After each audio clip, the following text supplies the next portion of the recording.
The roofline buckled under torrents of wind and rain. Noah gripped the ladder with both hands, water streaming down his face, visibility near zero. Below him, Ava shouted something he couldn't hear over the storm's roar.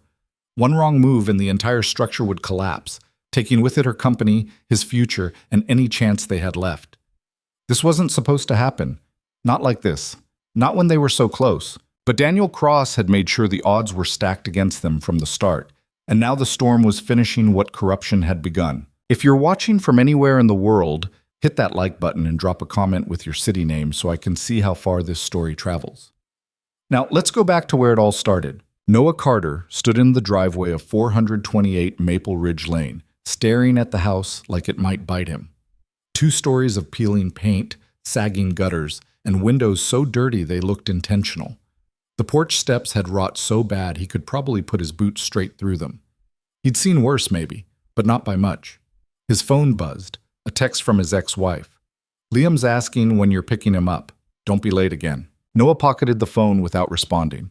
He wasn't going to be late. He was never late anymore. That was the old version of himself, the one who'd lost everything because he couldn't get his life together. This version showed up. This version didn't make excuses. He pulled his toolkit from the truck bed, the metal toolbox scraping against the liner with a familiar sound that steadied him. The job was simple on paper: full gut renovation, 4-month timeline, fixed contract. The pay was good, better than good actually, which should have been his first warning. Jobs that paid this well usually came with hidden problems. But Noah needed the money, and he needed the work.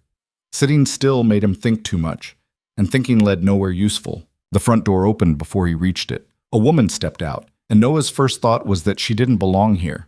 Not in this wreck of a house, not in this quiet town where most people wore work boots and flannel. She was dressed in a charcoal blazer and black slacks, her hair pulled back in a way that looked both effortless and deliberate. She carried herself like someone used to being listened to. "Noah Carter?" she said. "That's me, Ava Sterling." She extended her hand, and her grip was firm, no nonsense. "Thank you for coming on short notice. Your email said you needed someone who could start immediately." "I do."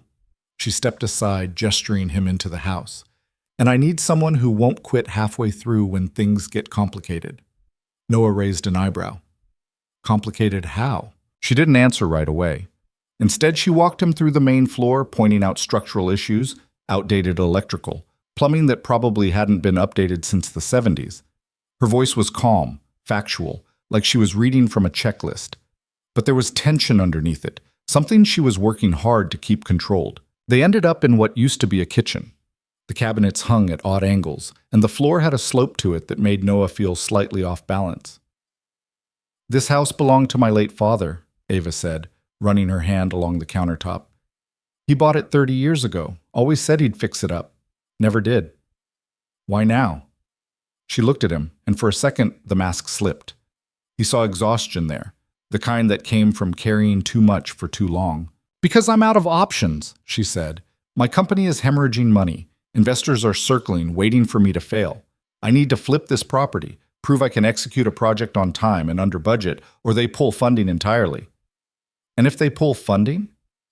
"Then I lose everything." Noah set his toolbox down on the uneven floor. He should have walked away.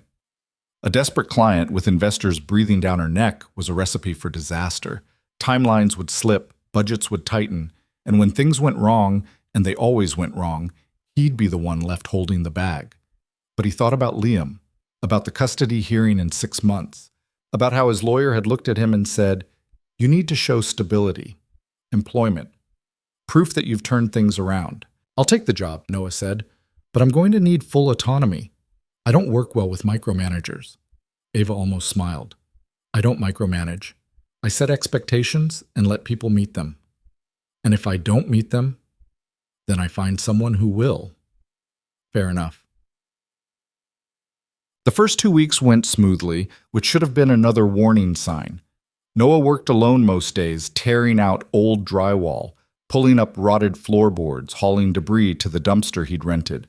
The physical labor felt good, gave him something to focus on besides the constant low-grade anxiety that lived in his chest these days. Liam came by on weekends. 7 years old, all knees and elbows, with his mother's dark hair and Noah's tendency to ask too many questions. "Is this going to be someone's house?" Liam asked, standing in the middle of the gutted living room. "Yeah, buddy, once it's fixed up." "It looks like a skeleton," Noah laughed. "That's exactly what it is. We're rebuilding it from the bones up." Liam walked over to where Noah had been working on the support beam, running his small hand along the exposed wood. "Mom says you're good at building things." "She said that?" "Yeah. She said you just weren't good at other stuff." Noah's throat tightened. He knelt down so he was eye level with his son. "She's right. I messed up a lot of things, but I'm trying to do better now." "I know," Liam said, like it was the simplest thing in the world. Ava stopped by most afternoons, always with her laptop, always taking notes. She'd walk through the house, inspect Noah's progress, ask questions that showed she actually understood construction. It threw him off at first. Most clients just wanted to know when things would be done. Ava wanted to know how they'd be done.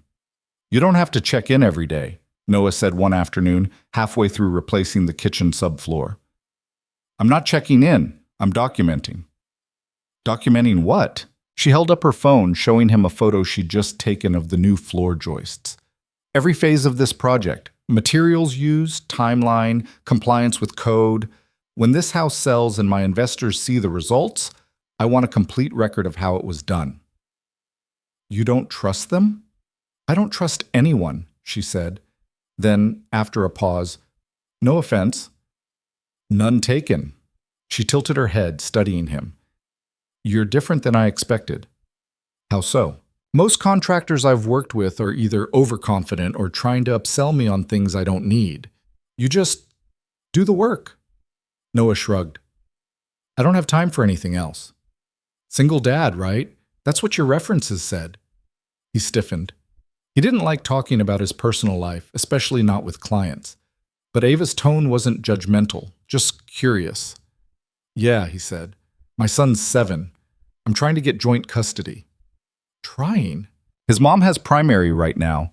Court says I need to prove I'm stable first." Ava nodded slowly. "That why you took this job?" "Part of it." She was quiet for a moment, then said, "Well, for what it's worth, you're doing good work. Better than I expected, honestly." It was the closest thing to a compliment he'd gotten in months, and it landed harder than he wanted to admit. The problem started in week 3. Noah had applied for the electrical permit 2 weeks prior, standard procedure, and it should have been approved within days. Instead, he got a notice saying the application was under review, then another notice saying additional documentation was required, then a third notice scheduling an inspection for a permit that hadn't even been approved yet. "This doesn't make sense," Noah said, showing Ava the email chain. "I've done this 100 times. There's no reason for this kind of delay." Ava's jaw tightened. "Who's the inspector?" "Guy named Daniel Cross." Her expression shifted, something dark passing behind her eyes. "Of course it is." "You know him?" "Unfortunately." She set her laptop aside, rubbing her temples. "Cross has a reputation. He's been making things difficult for anyone he thinks is connected to my company." "Why?" "Because someone's paying him to." Noah stared at her. "Are you serious?" "Completely. I've been dealing with this for months. Permits that disappear, inspections that find violations that don't exist, contractors who suddenly back out of projects. It's all connected." "Who's behind it?" "I don't know yet. But whoever it is wants me to fail, and they're using Cross to make it happen." Noah leaned back against the workbench, processing. He'd dealt with difficult inspectors before, guys who were sticklers for code or had a chip on their shoulder. But this sounded like something else entirely. "So what do we do?" he asked. "We document everything," Ava said. "Every delay, every request, every inspection. If Cross is dirty, I want proof." "And if he shuts us down anyway?" She met his eyes, and there was steel there. "Then we find another way." Daniel Cross showed up unannounced on a Thursday morning. Noah was in the middle of running new wiring when he heard the truck pull up. He climbed down from the ladder, wiping his hands on his jeans, and walked outside. Cross was maybe 50, with a gut that hung over his belt, and a face that looked like it had been carved from raw irritation. He didn't bother with introductions, just started walking around the property with a clipboard, making notes. Electrical permit still hasn't been approved, Noah said. I'm aware, Cross said, not looking up. Any idea when it will be? When I'm satisfied with the documentation. I've submitted everything you asked for. Cross stopped, turning to face him. You questioning my process, Mr. Carter? Noah held his ground. I'm questioning the timeline. This should have been approved 2 weeks ago. Well, maybe if you'd followed the code properly, we wouldn't be having this conversation. I followed every code to the letter. Cross smiled, but there was no warmth in it. We'll see about that. He spent the next hour going through the house, pointing out supposed violations that Noah knew weren't real. A stud placed 2 inches off center, a junction box that was improperly secured even though it met code exactly. A window opening that was allegedly the wrong size, despite matching the architect's plans. Noah followed him through the whole inspection, biting back every argument that wanted to come out. Arguing with Cross would only make things worse, and they both knew it. When Cross finally left, Noah stood in the driveway, hands clenched into fists, watching the truck disappear down the street. His phone rang. Ava. How bad? She asked. Bad. He's going to bury us in write-ups. Can you fix them? There's nothing to fix. Everything he flagged is fabricated. Ava was quiet for a long moment. Then we appeal. I'll contact the county, file a formal complaint. That'll just slow us down more. I know, but we don't have another choice. On. The delays started piling up. Every permit took twice as long. Every inspection found new problems, each one more ridiculous than the last. Noah worked longer hours, trying to stay ahead of the setbacks, but it felt like running on a treadmill. The harder he pushed, the less progress they made. Ava was there almost every day now, not just documenting, but actively fighting back. She filed complaints, contacted county officials, threatened legal action. Noah watched her operate and realized she wasn't just trying to save a company. She was trying to prove something. To her investors, maybe. Or to herself. One evening, after Cross had left yet another absurd violation notice, Ava sat on the porch steps, head in her hands. Noah sat down next to her, keeping a respectful distance. You ever think about just walking away? He asked. She looked at him like he'd suggested jumping off a bridge. No. Not even for a second? If I walk away, I prove everyone right. Every investor who said I couldn't handle pressure. Every board member who voted against me. Every person who's been waiting for me to fail. She shook her head. I don't get to walk away. Noah understood that. He'd felt it himself, the weight of people's expectations, the fear of proving them right. For what it's worth, he said, you're tougher than anyone I've worked with. She glanced at him, something softening in her expression. You're not bad yourself. They sat there in silence for a while, watching the sun set behind the tree line. It was the first moment of quiet they'd had in weeks. The photograph changed everything. Noah didn't know it had been taken. He didn't know Cross had been watching from across the street, camera in hand, waiting for the perfect moment. It was nothing, really. Just Ava and Noah standing close in the doorway, her hand on his arm, both of them laughing about something he couldn't even remember now. A moment of humanity in the middle of chaos. But in Cross's hands, it became something else. The photo showed up first in an anonymous email to Ava's biggest investor. Then it appeared on a construction gossip forum, with insinuations about conflicts of interest and improper relationships. By the time Ava's phone started ringing with concerned board members, the damage was already spreading. Noah found out when Ava showed up at the site, her face pale, her hands shaking. We have a problem, she said, and showed him the photo. Noah's stomach dropped. Where did this come from? Cross. Has to be. He's been watching us.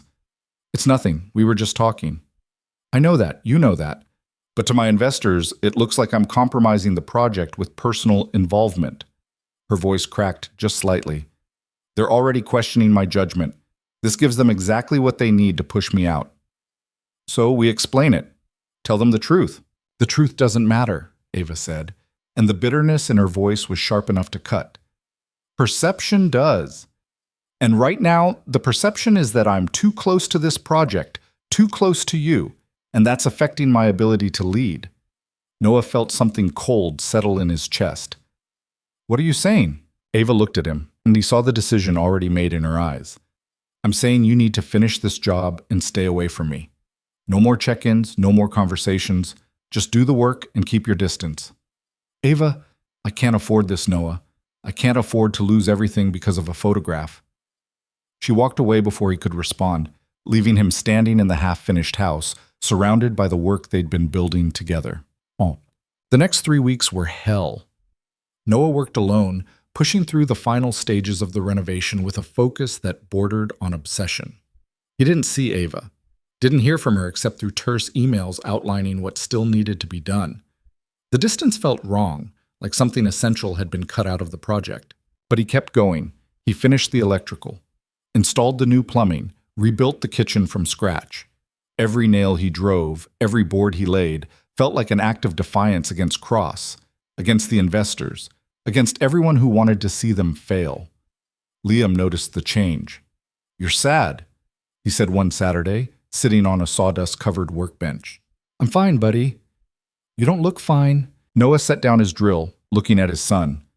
"Sometimes work gets hard. But we push through anyway, right?" "I guess." Liam swung his legs. "Is it because of the lady?" Noah froze. "What lady?" "The one who was here before. Mom said you were working for someone important." "It's not about her, it's just complicated." Liam nodded like he understood, even though Noah knew he didn't. 7-year-olds shouldn't have to understand things like corruption and reputation and the way the world could punish you for just trying to do something good. The storm warning started on a Monday. Noah checked the forecast and felt his stomach tighten. A major system moving in. Severe thunderstorms, high winds. The kind of weather that could tear through a construction site and undo months of work in a single night. The roof was almost finished, but not quite. There was still a section in the back that needed flashing, still gaps that hadn't been sealed. If the storm hit before he could secure it, water would pour straight into the house, destroying everything they'd worked for. He called Ava. She didn't answer. He texted her, "Storm coming, need to secure the roof. This is urgent." 3 hours later, she responded, "Do what you need to do." That was it. No acknowledgement of the risk, no offer to help, just cold professionalism. Noah worked through the afternoon, racing against the darkening sky. But by 6 p.m., the winds were already picking up, and the first drops of rain started falling. He climbed down from the roof, looking at the section he hadn't finished, knowing it wasn't enough. He could leave. Should leave, probably. The storm was going to be bad, and trying to work through it was dangerous. But if he left, the house would flood. All that work, all that effort, gone. He thought about Ava, sitting somewhere watching her company collapse because of a photograph and a corrupt inspector, and a world that didn't care how hard you fought. He thought about Liam, asking why he looked sad. He thought about the man he used to be, the one who gave up when things got hard. Noah grabbed his toolkit and started climbing back up the ladder. The storm hit like a freight train. Within minutes, the wind was tearing at the tarps, rain coming down in sheets so thick Noah could barely see his hands in front of him. He worked by feel, securing the flashing, sealing the gaps, doing everything he could to protect the vulnerable sections of roof.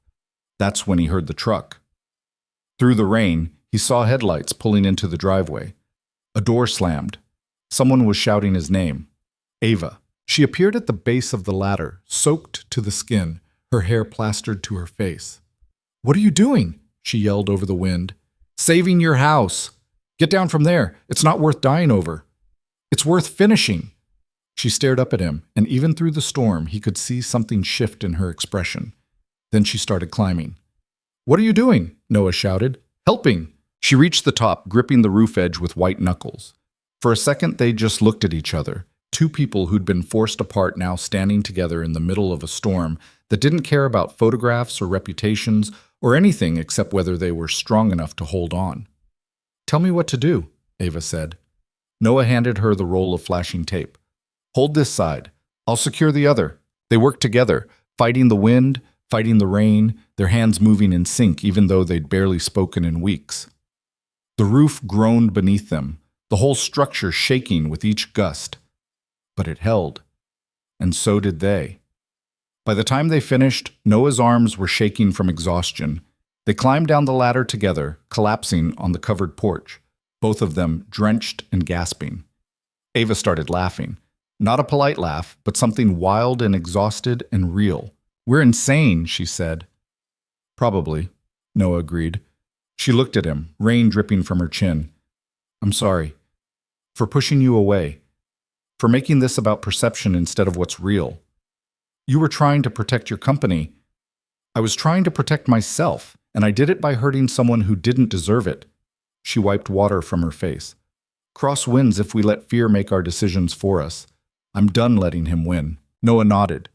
The storm raged around them, but for the first time in weeks something felt right. They sat there together, watching the rain, knowing that tomorrow would bring new problems. But tonight, they'd held the line. They'd proven that some things were worth fighting for, even when the whole world was trying to tear them down. The house stood, and so did they.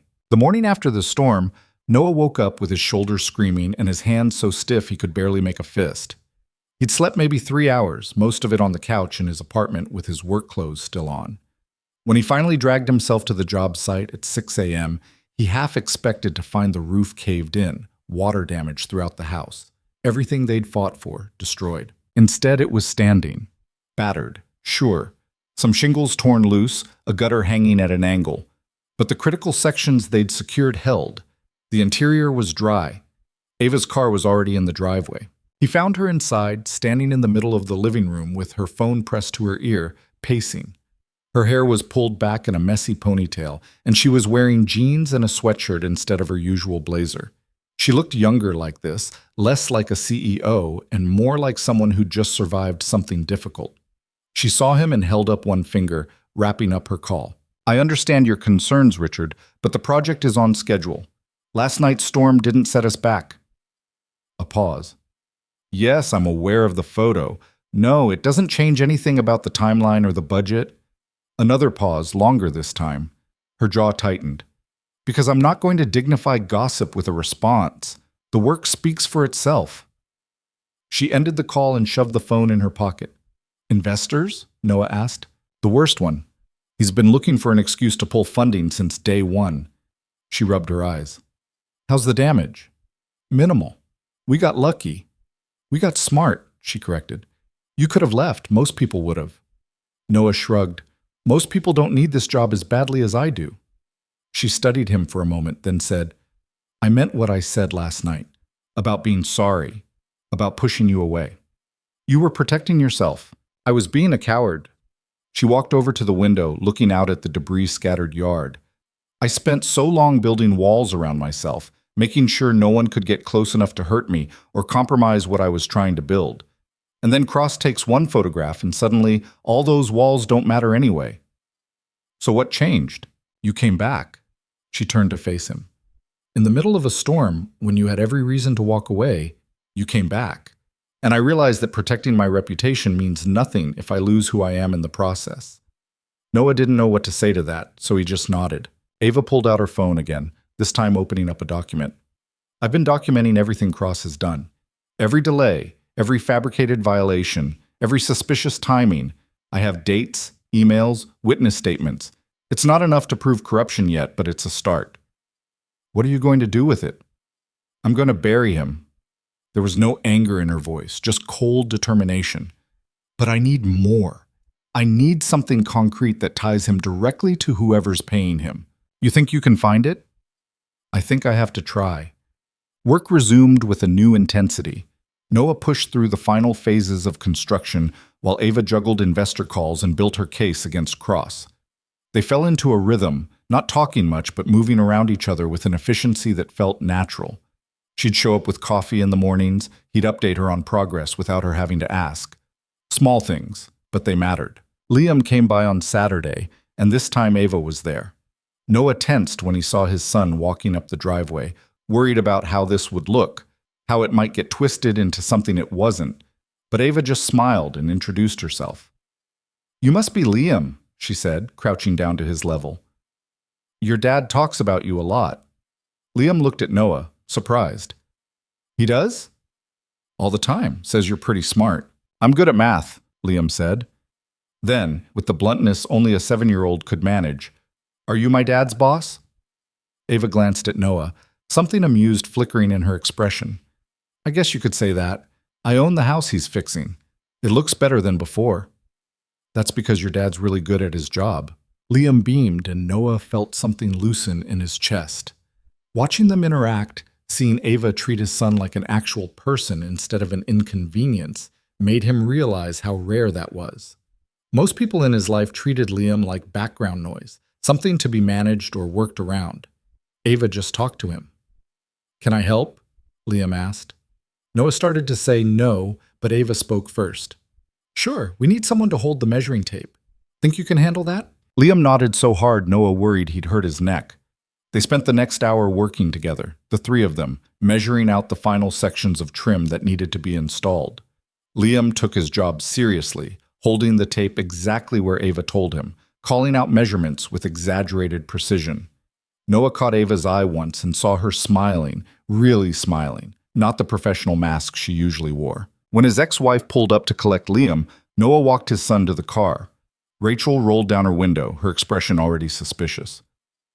"Who's that?" she asked, nodding toward Ava. "The client." "Looks cozy." Noah kept his voice level. "She owns the property I'm renovating." Rachel studied him, and he could see her cataloging everything, looking for ammunition to use later.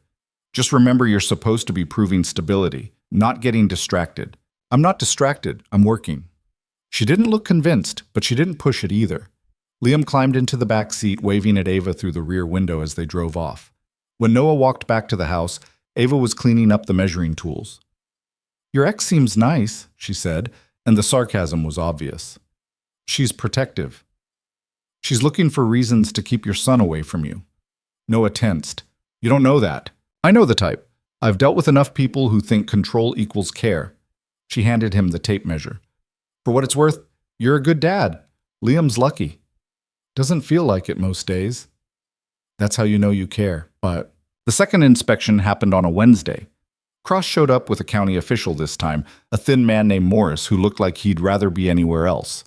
They went through the house together, Cross pointing out supposed violations while Morris took notes. Noah followed them, biting his tongue every time Cross fabricated another problem. A window installed improperly, even though it matched code exactly. Wiring that was unsafe, despite being textbook standard. A support beam that was allegedly the wrong size, never mind that it had been approved on the original plans. Morris looked uncomfortable the whole time, glancing between Cross and Noah like he knew something wasn't right but didn't want to say it. When they finished, Cross handed Noah a sheet with 14 violations listed. "You've got 2 weeks to address these," Cross said. "If they're not fixed, the project gets shut down." "Half of these aren't real," Noah said. "Are you calling me a liar, Mr. Carter?" Morris shifted his weight, clearing his throat. "Maybe we could..." "The violations stand," Cross interrupted. 2 weeks. They left, and Noah stood in the empty house staring at the sheet in his hands. 14 violations. 2 weeks. It was impossible, and Cross knew it. His phone rang. "Ava." "How bad?" she asked. He read her the list. With each violation, her silence grew heavier. "He's trying to run out the clock," she finally said. "If we miss the deadline, my investors pull out. The project fails, I lose the company. Can you extend the deadline? Not without showing weakness. They're already circling." Her voice cracked slightly, just enough that Noah noticed. "I don't know how much more of this I can take." "We'll figure it out." "Will we? Because from where I'm sitting, it looks like Cross has us exactly where he wants us." Noah didn't have an answer for that. Chub. He worked 18-hour days for the next week, addressing violations that didn't exist, fixing things that weren't broken, documenting everything in case they needed to appeal. Ava was there most nights, going through paperwork, making calls, fighting battles Noah couldn't see. One evening, around 11 p.m., he found her sitting on the floor in what would eventually be the dining room, surrounded by printouts and notes, her laptop balanced on her knees. "You should go home," Noah said. "Can't. I'm close to something." "Close to what?" She looked up, and her eyes were red-rimmed from staring at screens too long. "Cross has been blocking permits for other projects too, not just ours. I've been tracking the pattern, and there's a connection. All the projects he's targeted are tied to properties in this area, properties that would increase in value if they were developed." "Someone's buying up the area?" "That's what I think. If they can force owners to sell cheap, keep development stalled, they can control the market." She shuffled through papers. I just need to find out who's behind it. Noah sat down next to her, picking up one of the printouts. It was a county filing, dense with legal language he barely understood.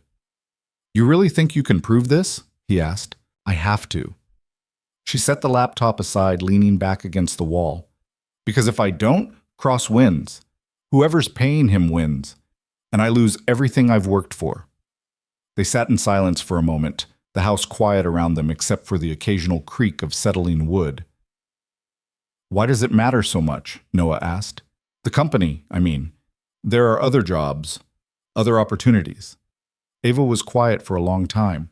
When she finally spoke, her voice was softer than he'd ever heard it. My father built that company from nothing, spent 40 years turning it into something that mattered. When he died, he left it to me, and everyone said I'd run it into the ground within a year. She picked at a loose thread on her jeans. My board wanted to sell. My investors wanted to cash out. Even my own daughter thought I should walk away. But you didn't. No. Because I needed to prove I could do this, that I wasn't just my father's daughter riding on his legacy, that I could build something real on my own. She looked at him. Sound familiar? It did. Noah thought about Liam, about the custody hearing, about the constant pressure to prove he'd changed, that he was worthy of being a father. Yeah, he said. It does. Ava smiled, tired but genuine. We're both trying to rebuild, aren't we? Just in different ways. Seems like it. She started gathering her papers, organizing them back into folders. You know what the worst part is? I'm not even sure it's worth it anymore. Fighting this hard, sacrificing this much. Sometimes I think about just letting it go, selling the company, taking the payout, and walking away. But you won't. No. She closed her laptop. Because I'm too stubborn. And too scared of what it would mean to quit. Noah understood that too. The breakthrough came from an unexpected source. Morris, the county official who'd accompanied Cross on the inspection, showed up at the site on a Friday afternoon, alone. He looked nervous, glancing over his shoulder like he expected Cross to materialize out of thin air. I need to talk to you, Morris said. Both of you. Is Ms. Sterling here? Inside, Noah said, immediately on guard. They found Ava in the kitchen, reviewing cabinet measurements. She looked up when Morris entered, her expression going wary. Mr. Morris, this is unusual. I know, and I shouldn't be here. He pulled off his glasses, cleaning them on his shirt. But I can't keep watching this happen. Watching what happen? Morris glanced at Noah, then back to Ava. Cross is dirty. I've known it for months. He's been taking payments to delay projects, falsify inspections, anything that keeps certain properties from being developed. Ava went very still. Do you have proof? Not the kind that would hold up in court, but I have names, dates, patterns. Enough to point you in the right direction. He pulled a folded paper from his pocket. This is a list of every project Cross has interfered with in the last year. If you cross-reference the property owners, you'll find most of them sold to the same shell company within months of their projects being shut down. Ava took the paper, unfolding it carefully. Her hands shook slightly. Why are you telling us this? She asked. Morris looked uncomfortable. Because I got into this job to help people build things, not to watch corrupt inspectors tear them down. And because my daughter's been following your story in the business news, she thinks you're doing something important. He put his glasses back on. I can't testify. I have a family to support. But I can give you this. It might be enough, Ava said quietly. Thank you. Morris nodded and left quickly, still looking over his shoulder. After he was gone, Ava spread the paper out on the counter. Noah stood next to her, reading the list. 14 properties, all in the same neighborhood, all blocked by Cross at various stages of development. This is it, Ava said. This is what I needed. What are you going to do? I'm going to find out who owns that shell company. And then I'm going to make sure everyone knows what they've been doing. The next week was a blur of research and phone calls. Ava tracked down property records, corporate filings, financial disclosures. She worked with a lawyer, a bulldog of a woman named Patricia who specialized in real estate fraud. Together, they built a case, piece by piece, connecting Cross to the shell company to a real estate investment firm, the investment firm to a man named Richard Vance, the same Richard who'd been calling Ava weekly, pressuring her to sell. He's been sabotaging his own investment, Patricia explained during a conference call.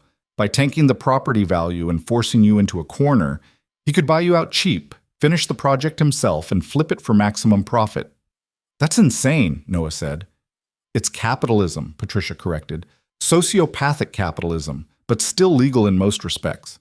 Where he crossed the line was bribing a government official. Can we prove it? Ava asked. We're close. I need one more piece, a direct payment, an email, something that ties Vance to Cross explicitly. Ava leaned back in her chair, thinking. Noah could see the gears turning. What if we forced his hand? She said. How? We finished the project. On time, under budget, perfect execution. We take away his leverage. Patricia frowned. That's risky. If Cross shuts you down before you finish, he won't, because we're going to give him exactly what he wants. Noah looked at her. What are you talking about? Ava smiled, and there was something sharp in it.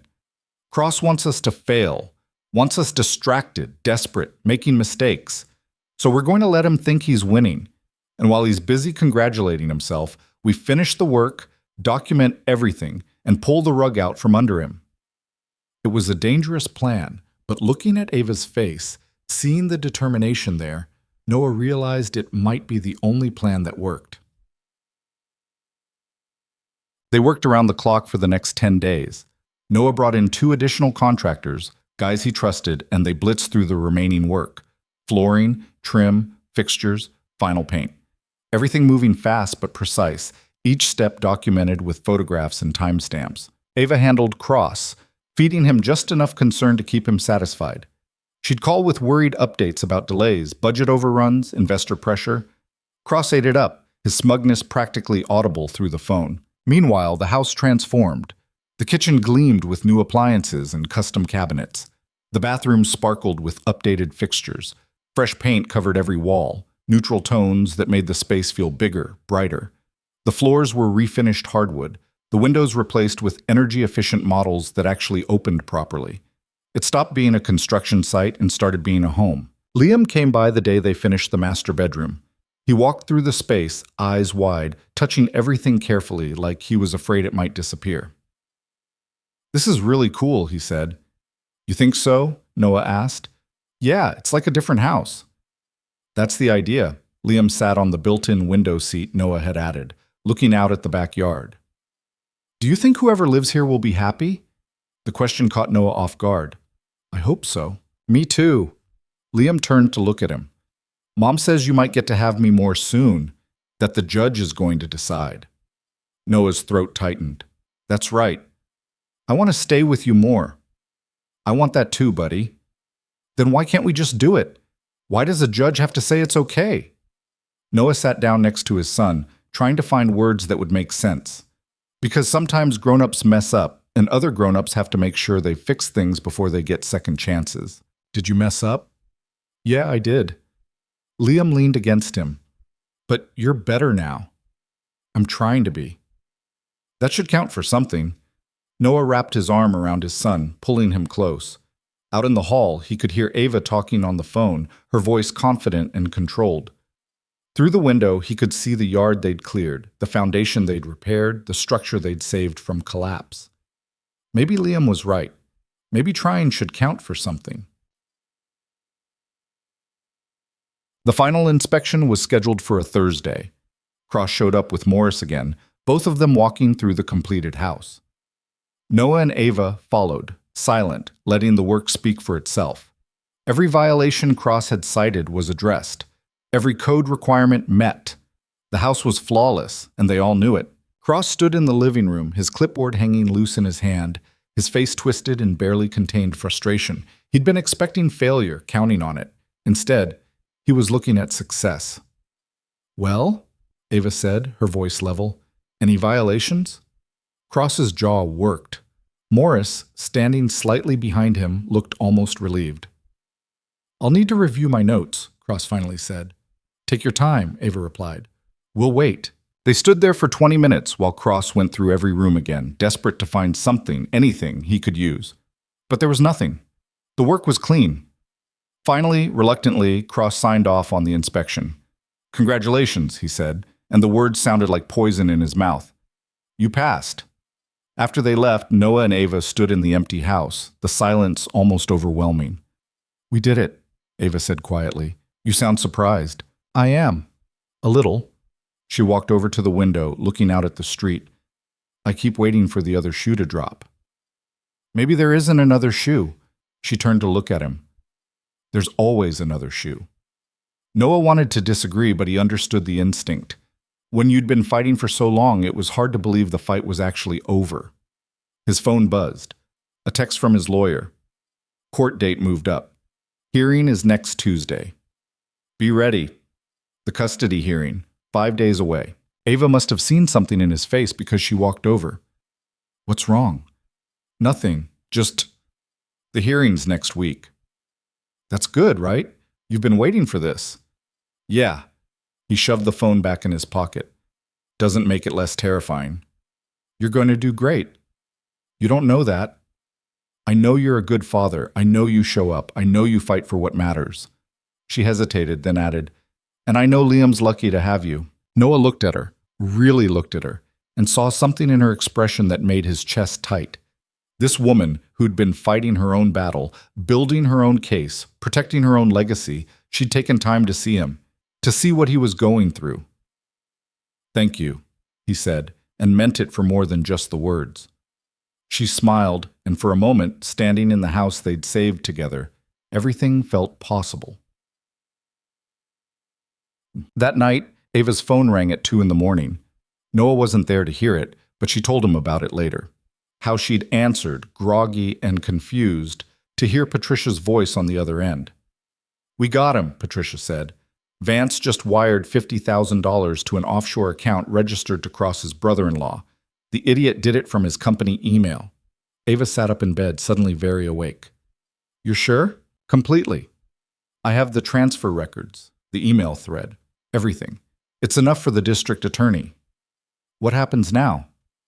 Now we go public. File the complaint, release the evidence, let the whole thing burn.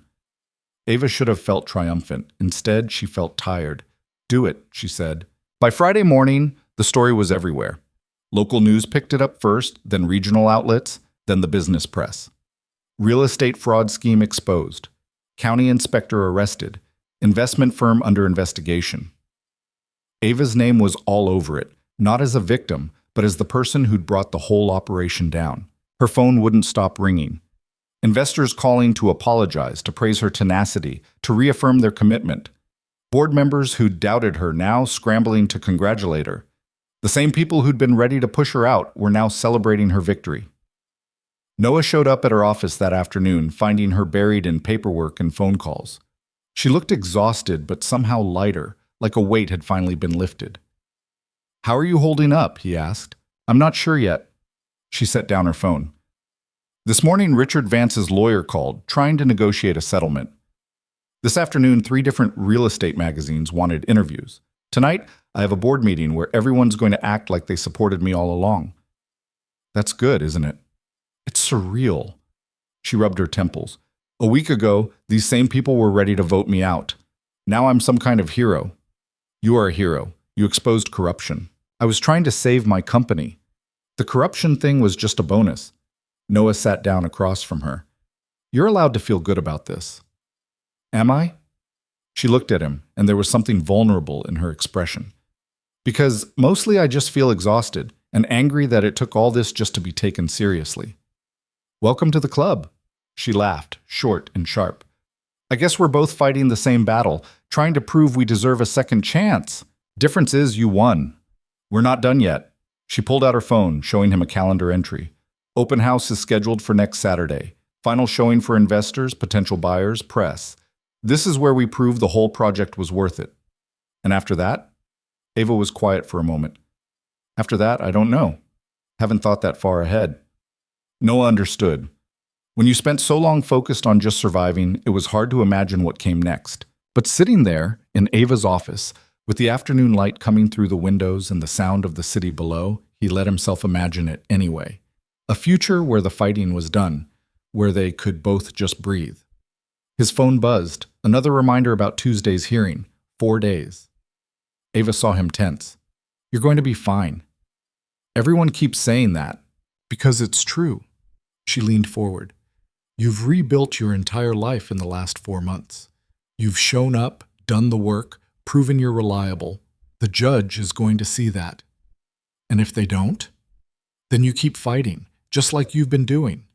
Noah wanted to believe her, wanted to trust that the work he'd done, the changes he'd made would be enough. But he'd learned the hard way that wanting something didn't make it true. The weekend before the hearing, Noah couldn't sleep. He'd lie awake staring at the ceiling, running through every possible scenario. What he'd say to the judge, how Rachel's lawyer would try to paint him as unstable, whether 4 months of sobriety and steady work would be enough to prove he'd changed. By Sunday night, he'd given up on sleep entirely and went to the job site instead, needing something to do with his hands. He was touching up paint in the hallway when he heard a car pull up. Ava's SUV. She came in carrying 2 cups of coffee and a bag from the diner down the street. Figured you'd be here, she said, handing him a cup. How'd you know? Because I know what it looks like when someone's running from their own thoughts. She set the bag on the counter. Eggs and toast. You need to eat. Noah took the coffee but ignored the food. I'm not hungry. You're nervous. There's a difference. He walked over to the window, looking out at the dark street. What if I screw this up? What if I say the wrong thing, or the judge decides 4 months isn't long enough, or Rachel's lawyer brings up every mistake I've ever made? Then you deal with it, same way you've dealt with everything else. That's not helpful. It's honest. Ava came to stand next to him. You want me to tell you it'll be fine? That the system's fair and judges always see the truth? I can't do that. But I can tell you that you've done everything right. You've shown up. You've worked hard. You've been there for your son. That has to count for something. Has to isn't the same as will.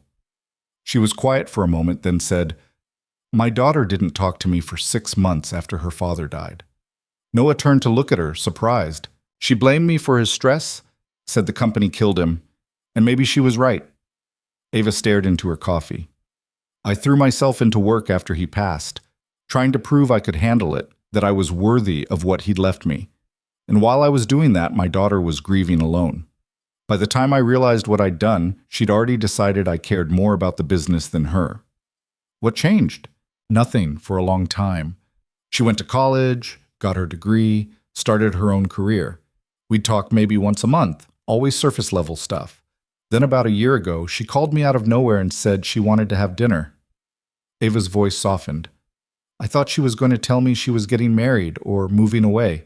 Instead, she told me she'd spent years being angry at me for choosing work over her.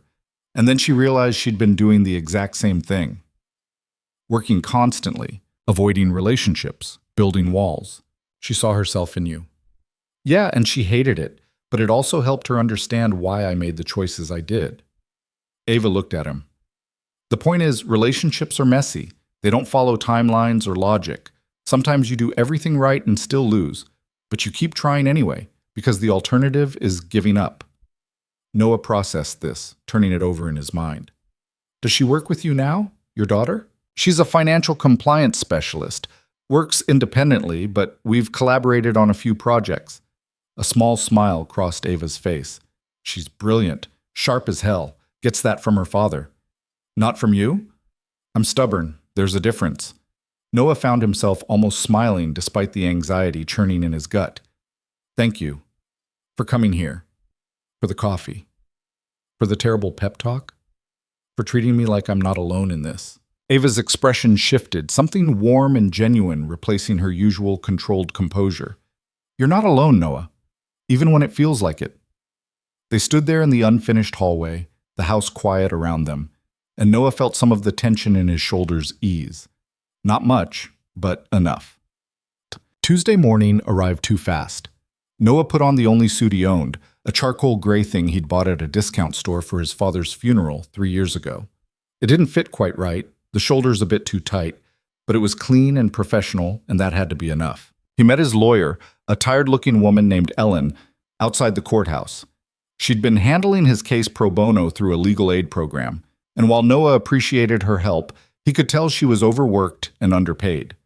She had 3 other hearings that day, and his was just one more file in her overstuffed briefcase. Remember, Ellen said as they walked through security, Answer directly, don't volunteer information, and whatever you do, don't get defensive. Judges hate defensiveness. Got it.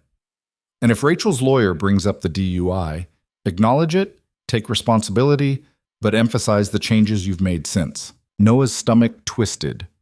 The DUI. 2 years ago, the lowest point of his life, when he'd thought drowning his problems in whiskey was easier than facing them. He'd been lucky no one was hurt, but the arrest had been the final straw for Rachel.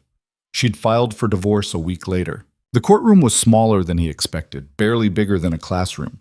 Rachel was already there with her lawyer, a sharp-faced man named Brennan, who looked like he enjoyed making people squirm. She didn't look at Noah when he sat down. The judge, a gray-haired woman named Martinez, reviewed the case file with an expression that gave away nothing. "Mr. Carter," she said, "you're petitioning for joint custody of your son, Liam Carter, age 7. Is that correct?" "Yes, Your Honor." "And you've completed the required parenting classes?" "Yes, ma'am." "You're currently employed?" "Yes, I've been working steady for the past 4 months, full-time construction." Judge Martinez made a note. "Ms. Carter, you're opposing this petition. On what grounds?" Rachel's lawyer stood. "Your Honor, while Mr. Carter has made recent improvements, his history shows a pattern of instability. Multiple job losses, substance abuse issues, and a DUI conviction 2 years ago. We believe joint custody would not be in the child's best interest at this time." "Mr. Carter has completed substance abuse counseling," Ellen countered. "He's been sober for 14 months, maintained steady employment, and by all accounts has been an active, engaged parent during his supervised visitation." Supervised being the key word, Brennan said. The court mandated supervision because of concerns about Mr. Carter's reliability. 4 months of employment doesn't erase years of poor decisions. Noah felt his jaw tighten. Ellen had warned him not to react, but sitting there listening to Brennan reduce his entire life to a list of failures made his blood boil. Judge Martinez held up her hand. "I'd like to hear from Mr. Carter directly." "Mr. Carter, why do you believe you're ready for joint custody?" Noah stood, his hands clammy. "Because I'm not the same person I was 2 years ago. I know I made mistakes, serious ones, and I'm not trying to pretend they didn't happen. But I've done everything the court asked me to do. I went to counseling, I got sober, I found stable work, and every week when I see my son, he asks me when he can spend more time with me. I can't keep telling him soon and not mean it." "What's changed, specifically?" the judge asked. Noah thought about the house on Maple Ridge, about the roof in the storm, about Ava's words in the hallway. "I stopped running from my problems. I used to think if I just ignored the hard stuff, it would go away. But all that did was make everything worse. Now I face things head on, even when it's difficult, especially when it's difficult." "And if I grant joint custody, what kind of environment would you provide for Liam?" "A stable one. I have a 2-bedroom apartment, steady income, a schedule that allows me to be there for school pickups and homework. I'm not saying I'm perfect, but I'm present, and that's what he needs." Judge Martinez turned to Rachel. "Ms. Carter, do you have concerns about your ex-husband's current behavior specifically, or are your objections based primarily on past conduct?" Rachel glanced at her lawyer, who gave a small nod. "I just want what's best for Liam. And I don't know if Noah's really changed or if this is just temporary. Has he missed any scheduled visitations in the past 4 months?" "No." "Any incidents you're aware of that would indicate he's not maintaining sobriety?" Rachel hesitated. "No." "Then it seems to me," Judge Martinez said, closing the file, "that Mr. Carter has demonstrated consistent progress. However, I'm not prepared to grant full joint custody immediately." Noah's heart sank. "Instead, I'm ordering a gradual transition. Mr. Carter will have unsupervised weekend visitation starting immediately, with the possibility of expanding to joint custody after a 6-month review period.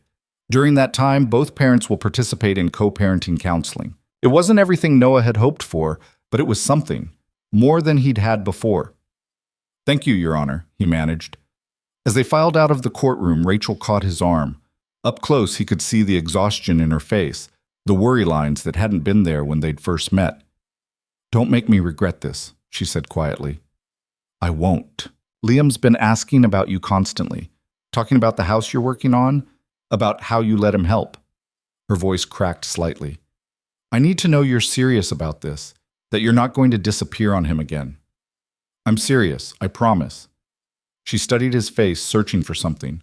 Whatever she found must have been enough because she nodded. Okay, he can come stay with you this weekend. After she left, Noah stood on the courthouse steps, the midday sun warm on his face.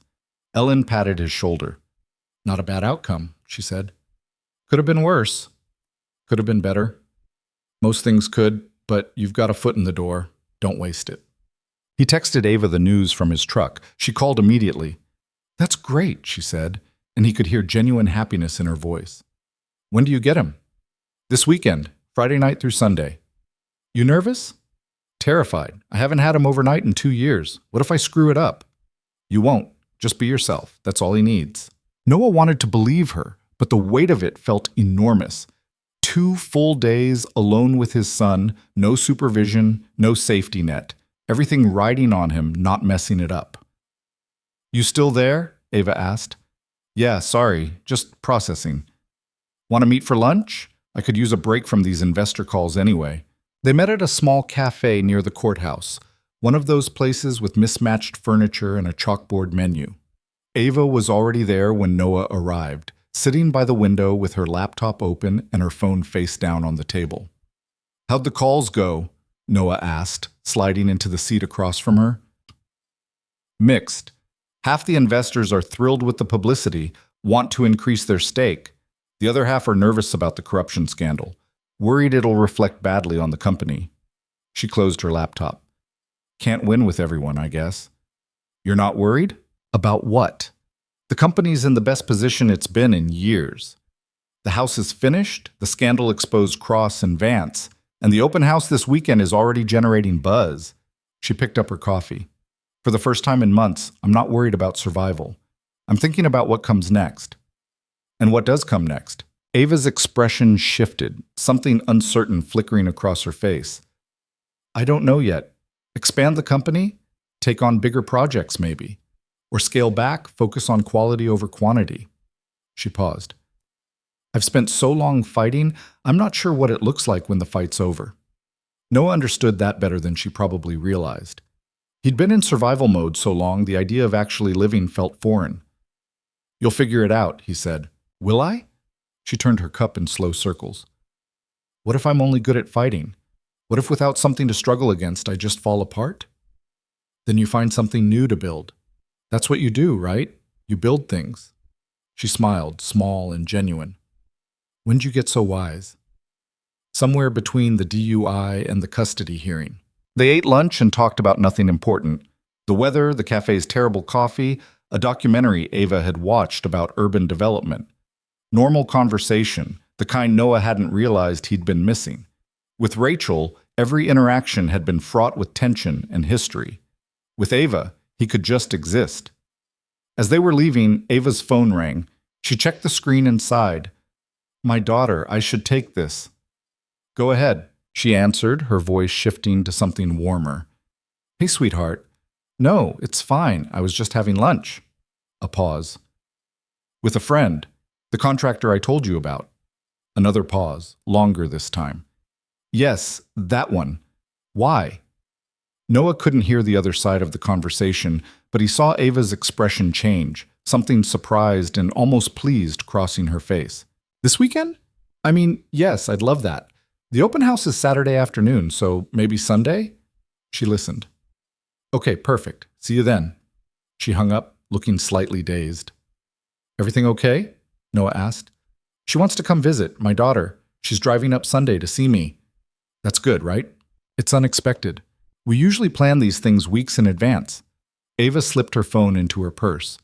She said she saw the news coverage about the corruption case and wanted to check in on me, make sure I was okay. Sounds like she cares. Yeah. Ava's voice was soft. I guess she does. The next few days passed in a blur of final preparations. The house needed last-minute touches for the open house.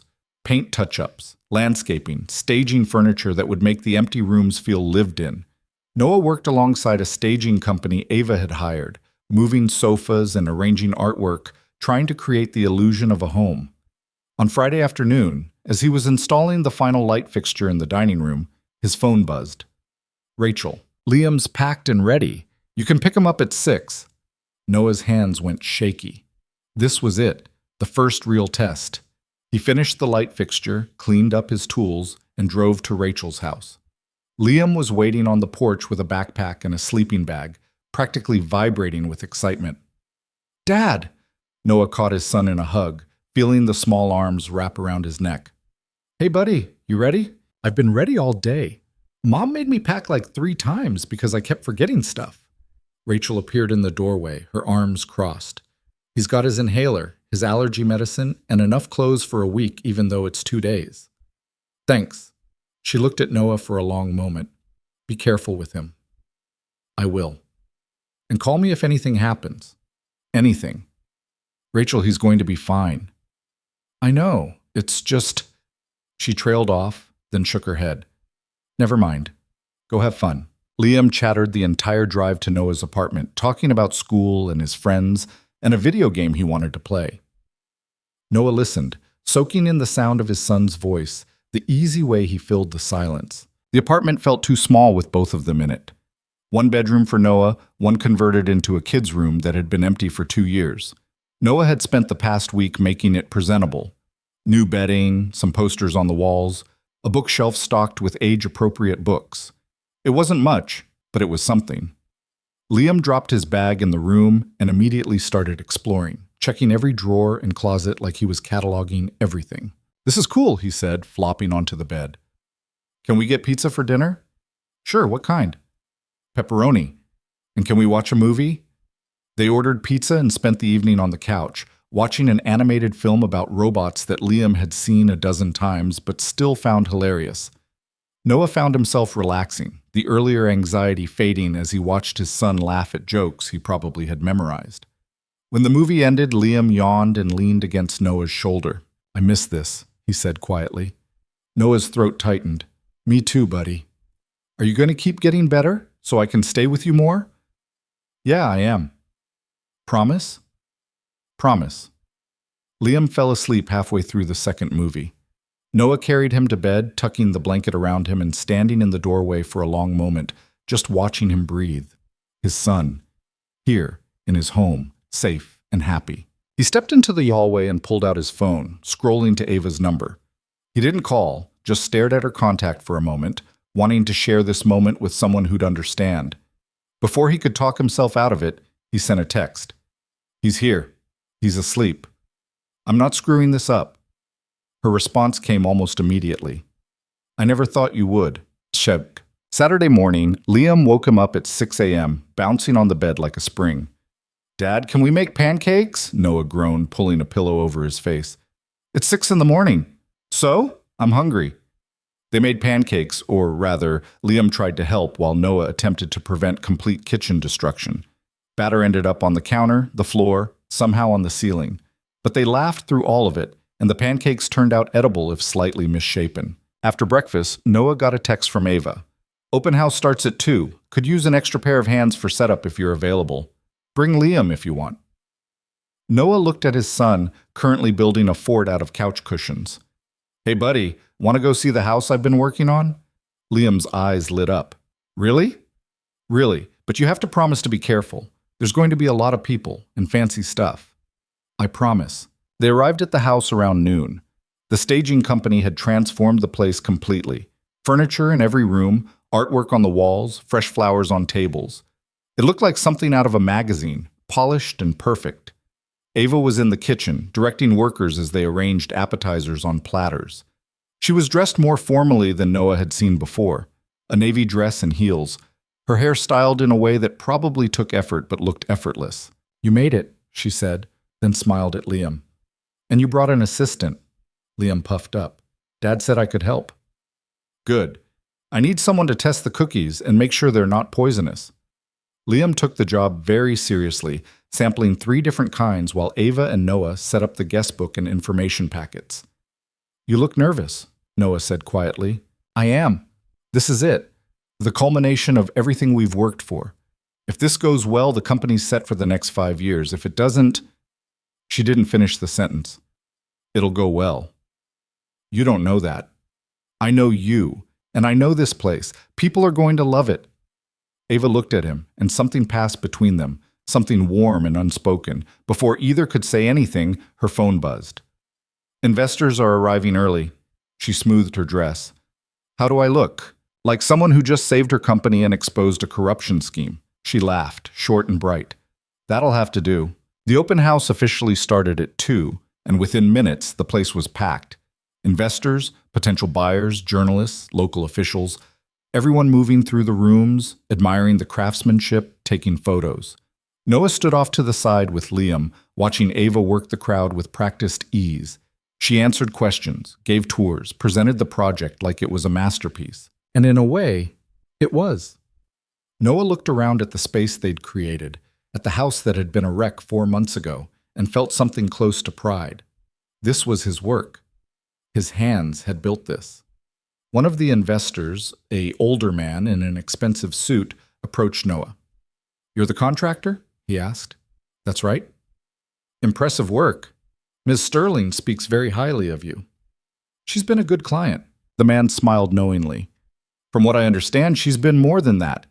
You two weathered quite a storm together, literally and figuratively." Noah wasn't sure how to respond to that, so he just nodded. "Well, whatever arrangement you have, it's working. This property is going to sell for well above market value." He extended his hand. "If you're ever looking for more work, give me a call." After he left, Liam tugged on Noah's sleeve. "What did he mean, arrangement?" "Just business talk, buddy." "Oh." Liam looked around at all the people.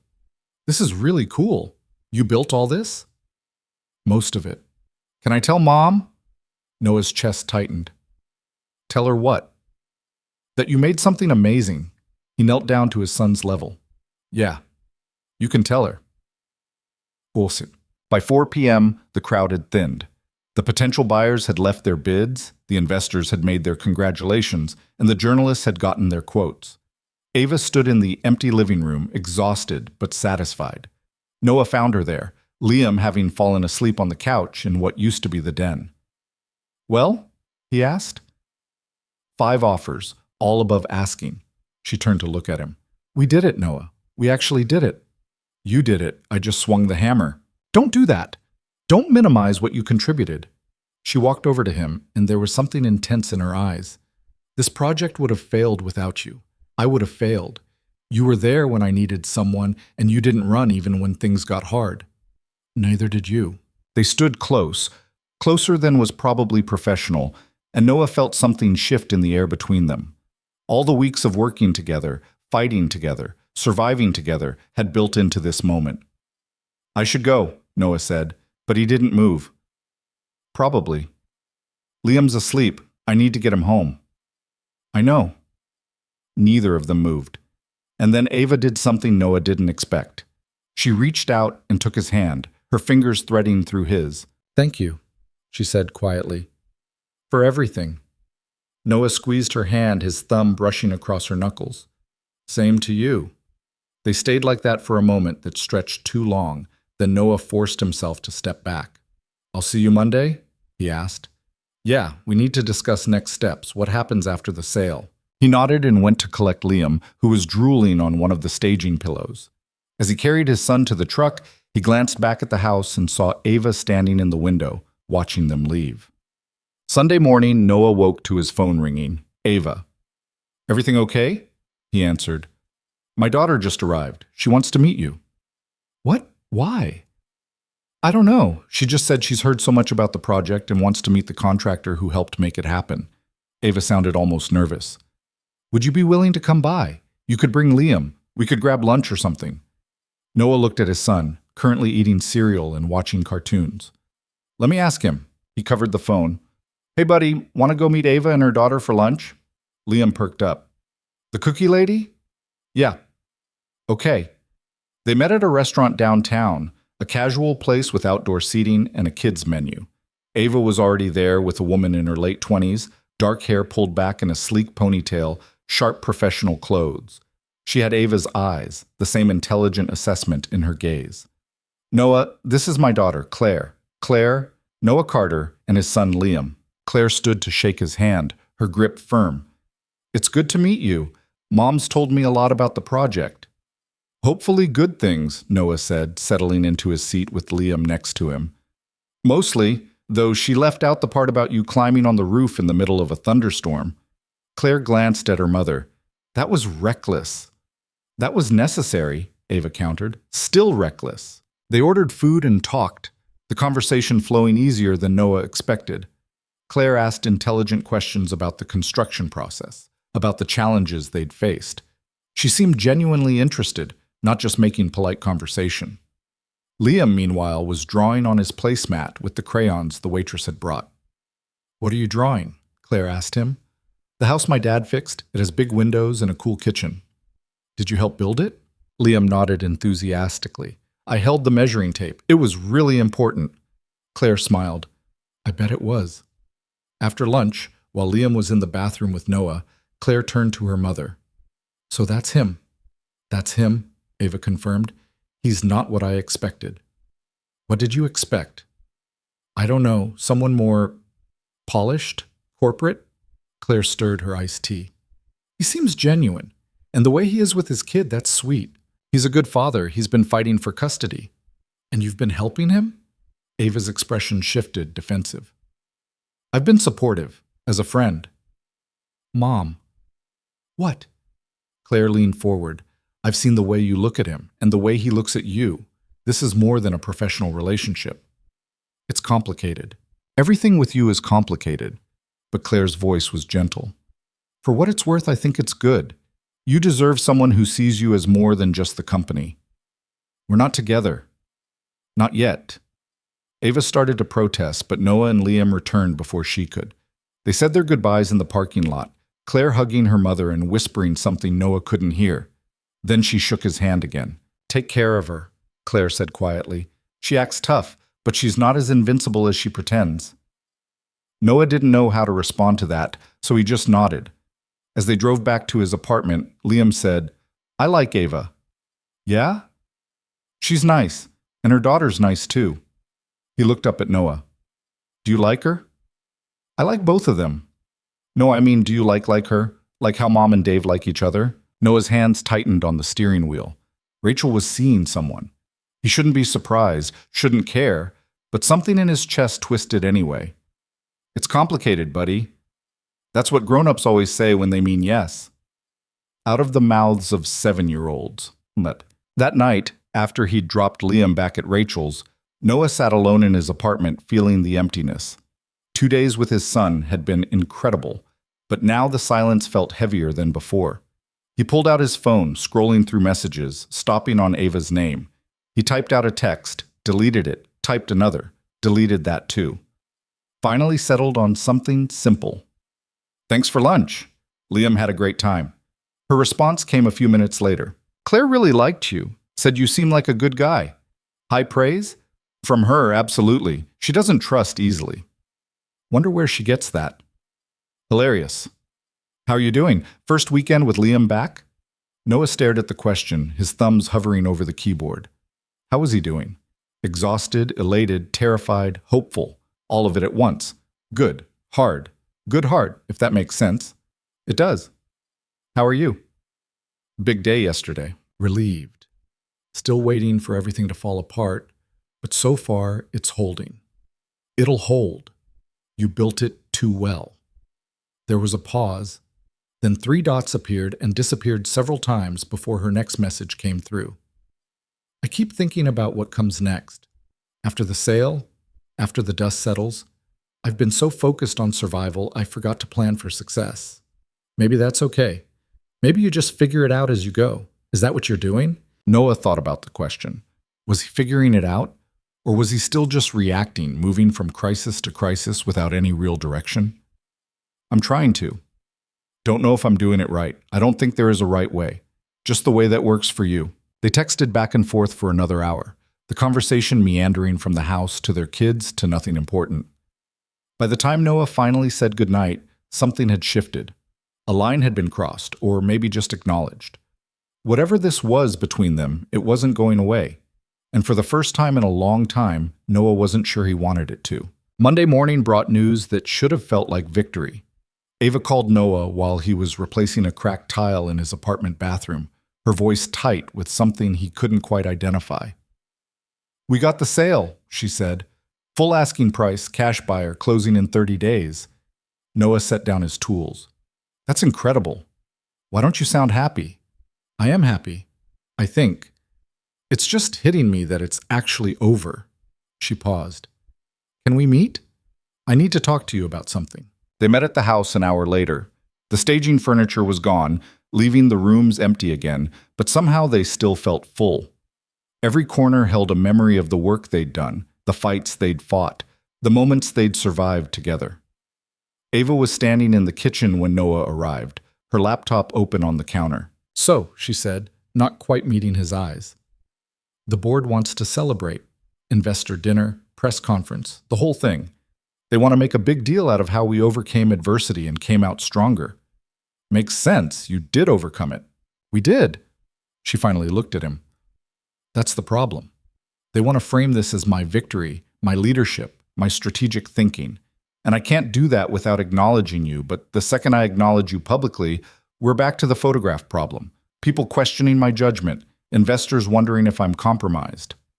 Noah felt something cold settle in his stomach. So what are you saying? I'm saying I don't know how to handle this. Part of me wants to tell them all to go to hell, that you were essential to this project and deserve recognition. But the other part knows that doing that could undo everything we've worked for. You want me to stay invisible? No, that's not what I want at all. She rubbed her temples. What I want is for the world to be different. For people to see a professional relationship between a woman and a man and not immediately assume there's something inappropriate happening. But that's not the world we live in. Noah walked to the window, looking out at the yard they'd cleared months ago. You know what the funny thing is? I don't even care about the recognition. I never expected it, but hearing you struggle with whether to mention my name feels like being erased. You're not being erased. Then what am I being? Ava didn't have an answer for that. They stood in silence for a long moment, the weight of unspoken things pressing down on both of them. Finally, Noah turned back to face her. Do what you need to do, he said. For your company, for your investors. I get it. I've always gotten it. Noah, I mean it. This was always your project. I was just the guy with the hammer. He grabbed his jacket from where he'd tossed it on the counter. Congratulations on the sale, you earned it. He left before she could respond, and the look on her face followed him all the way to his truck. The next few days passed in a blur of silence. No calls from Ava, no texts, nothing. Noah threw himself into small jobs around town, fixing a deck here, replacing a fence there. Mindless work that kept his hands busy and his thoughts from spiraling. Liam noticed the change when he came over Friday night. You're quiet, his son said, watching Noah make dinner. Just tired, buddy. Is it because of Ava? Noah nearly dropped the pot he was holding. What? Mom said you probably got your feelings hurt because of work stuff. Liam swung his legs from where he sat on the counter. Did you? It's complicated. That's what you always say. Because it's always true. Noah set the pot down, turning to look at his son. Sometimes grown-ups care about each other, but the world makes it hard for them to show it. And that's confusing, and it hurts, but it doesn't mean the caring wasn't real. Liam processed this, his face scrunched up in thought. Do you care about Ava? Yeah, I do. Does she care about you? I think so. Then why can't you just tell each other that? Out of the mouths of 7-year-olds again. Because sometimes caring about someone means protecting them, even if it means protecting them from you. Liam didn't look satisfied with that answer, but he dropped it. They ate dinner and played video games, and Noah tried to be present, but part of his mind kept drifting back to Ava, to the look on her face when he'd walked out, to the question of whether he'd just made everything worse. Saturday morning, Rachel called. Liam said you're upset about something, she said, no preamble. I'm fine. You're not fine. And whatever's going on, it's affecting him. He was asking me last night if you were going to stop seeing him again. Noah's chest tightened. What? Why would he think that? Because every time something goes wrong in your life, you disappear. That's the pattern he knows. Rachel's voice softened slightly. Look, I'm not trying to be harsh, but you've got unsupervised visitation now. You're this close to joint custody. Don't mess it up because you're dealing with personal drama. It's not like that. Then what is it like? Noah didn't know how to explain it without making it sound exactly like what Rachel was implying. I finished a big project. The client and I had a Disagreement about how to handle the end of it. That's all. The client being the woman Liam keeps talking about? Yes. Are you involved with her? No. Do you want to be? Noah was quiet for too long. That's what I thought, Rachel said. Just be careful, Noah. You've worked hard to get your life together. Don't let someone derail that. After he hung up, Noah sat on his couch with his head in his hands. Everyone had an opinion about what he should do, how he should handle this, but none of them understood what it felt like to care about someone and know that caring might cost them everything. His phone buzzed, a text from an unknown number. "This is Claire. Got your number from my mom's phone. We need to talk." He stared at the message, debating whether to respond. Finally typed back. "About what?" "About the fact that my mother's been miserable for 3 days and won't tell me why. Meet me for coffee tomorrow? I'm still in town." Against his better judgment, Noah agreed. But then, they met at a coffee shop Sunday afternoon. Claire was already there, 2 cups on the table in front of her. "I ordered you a black coffee," she said. "Mom mentioned you drink it that way." "Thanks." Noah sat down, immediately uncomfortable. "What's this about?" "My mother's in love with you." Noah nearly choked on his coffee. "What?" "She won't admit it, obviously, but I've never seen her like this. She talks about you constantly, checks her phone every 5 minutes, hoping you've texted. And when I asked her what was wrong yesterday, she nearly started crying." Claire leaned forward. "So whatever happened between you two, it's eating her alive." "We're not together. We were never together." "I know, she told me, but that doesn't change how she feels." Claire paused. "Or how you feel, apparently." Noah set his cup down. "Why are you telling me this?" "Because my mother spent the last year fighting everyone and everything to save her company. She cut people out of her life, burned bridges, sacrificed relationships, all in the name of protecting what my father built. And now that she's finally won, she's about to sacrifice the one thing that actually makes her happy because she's too scared to fight for it. It's not that simple. It never is. But let me ask you something. Do you care about her?" "Of course I do." "Then why are you letting her push you away?" "Because I'm trying to protect her. If people think there's something between us, it undermines everything she's accomplished. She becomes the woman who compromised a project for personal reasons, instead of the CEO who exposed corruption and saved her company." Claire sat back, studying him. "You know what's funny? That's exactly what she said about protecting you. That acknowledging your role publicly would put a target on your back, make you part of the story instead of just letting you live your life." Noah blinked. "She said that?" "Last night, when I finally got her to talk. She said she wanted to give you credit for everything you did, but she was worried it would complicate your custody case, that your ex-wife would use it against you, say you were distracted or involved in something inappropriate." He hadn't considered that. Hadn't thought about Ava trying to protect him the same way he was trying to protect her. "So what am I supposed to do?" Noah asked. "Show up at her office and tell her we should risk everything for something that might not even work out?" "No. You show up and tell her the truth, that you care about her, that she matters, and then you figure out the rest together." Claire stood, gathering her purse. "My mother's been alone for a long time. She's convinced herself that's how it has to be, that letting someone in means losing control. But you've already gotten in, whether she wants to admit it or not. The question is whether you're going to stay there or walk away." She left, and Noah sat alone with his cooling coffee, her words echoing in his head. He didn't go to Ava's office. Instead, he went back to the house on Maple Ridge. It was technically sold, but closing wasn't for another few weeks, and he still had a key. He let himself in, standing in the empty living room where he'd first met her all those months ago. The place looked different now, not just because it was renovated, but because it held a story. Every room represented a battle they'd fought, a problem they'd solved, a moment they'd survived. The kitchen where they'd planned their strategy against Cross. The hallway where they'd worked through the night fixing violations that didn't exist. The roof they'd secured together in the middle of a storm. He heard the front door open behind him. "I figured you'd be here," Ava said. Noah turned. She looked exhausted, dark circles under her eyes, her hair pulled back in a messy bun. But she was here. "Claire told you we talked?" he asked. "She told me she ambushed you with coffee and emotional manipulation. Her words, not mine." Ava walked into the room, maintaining distance between them. I'm sorry. She shouldn't have done that.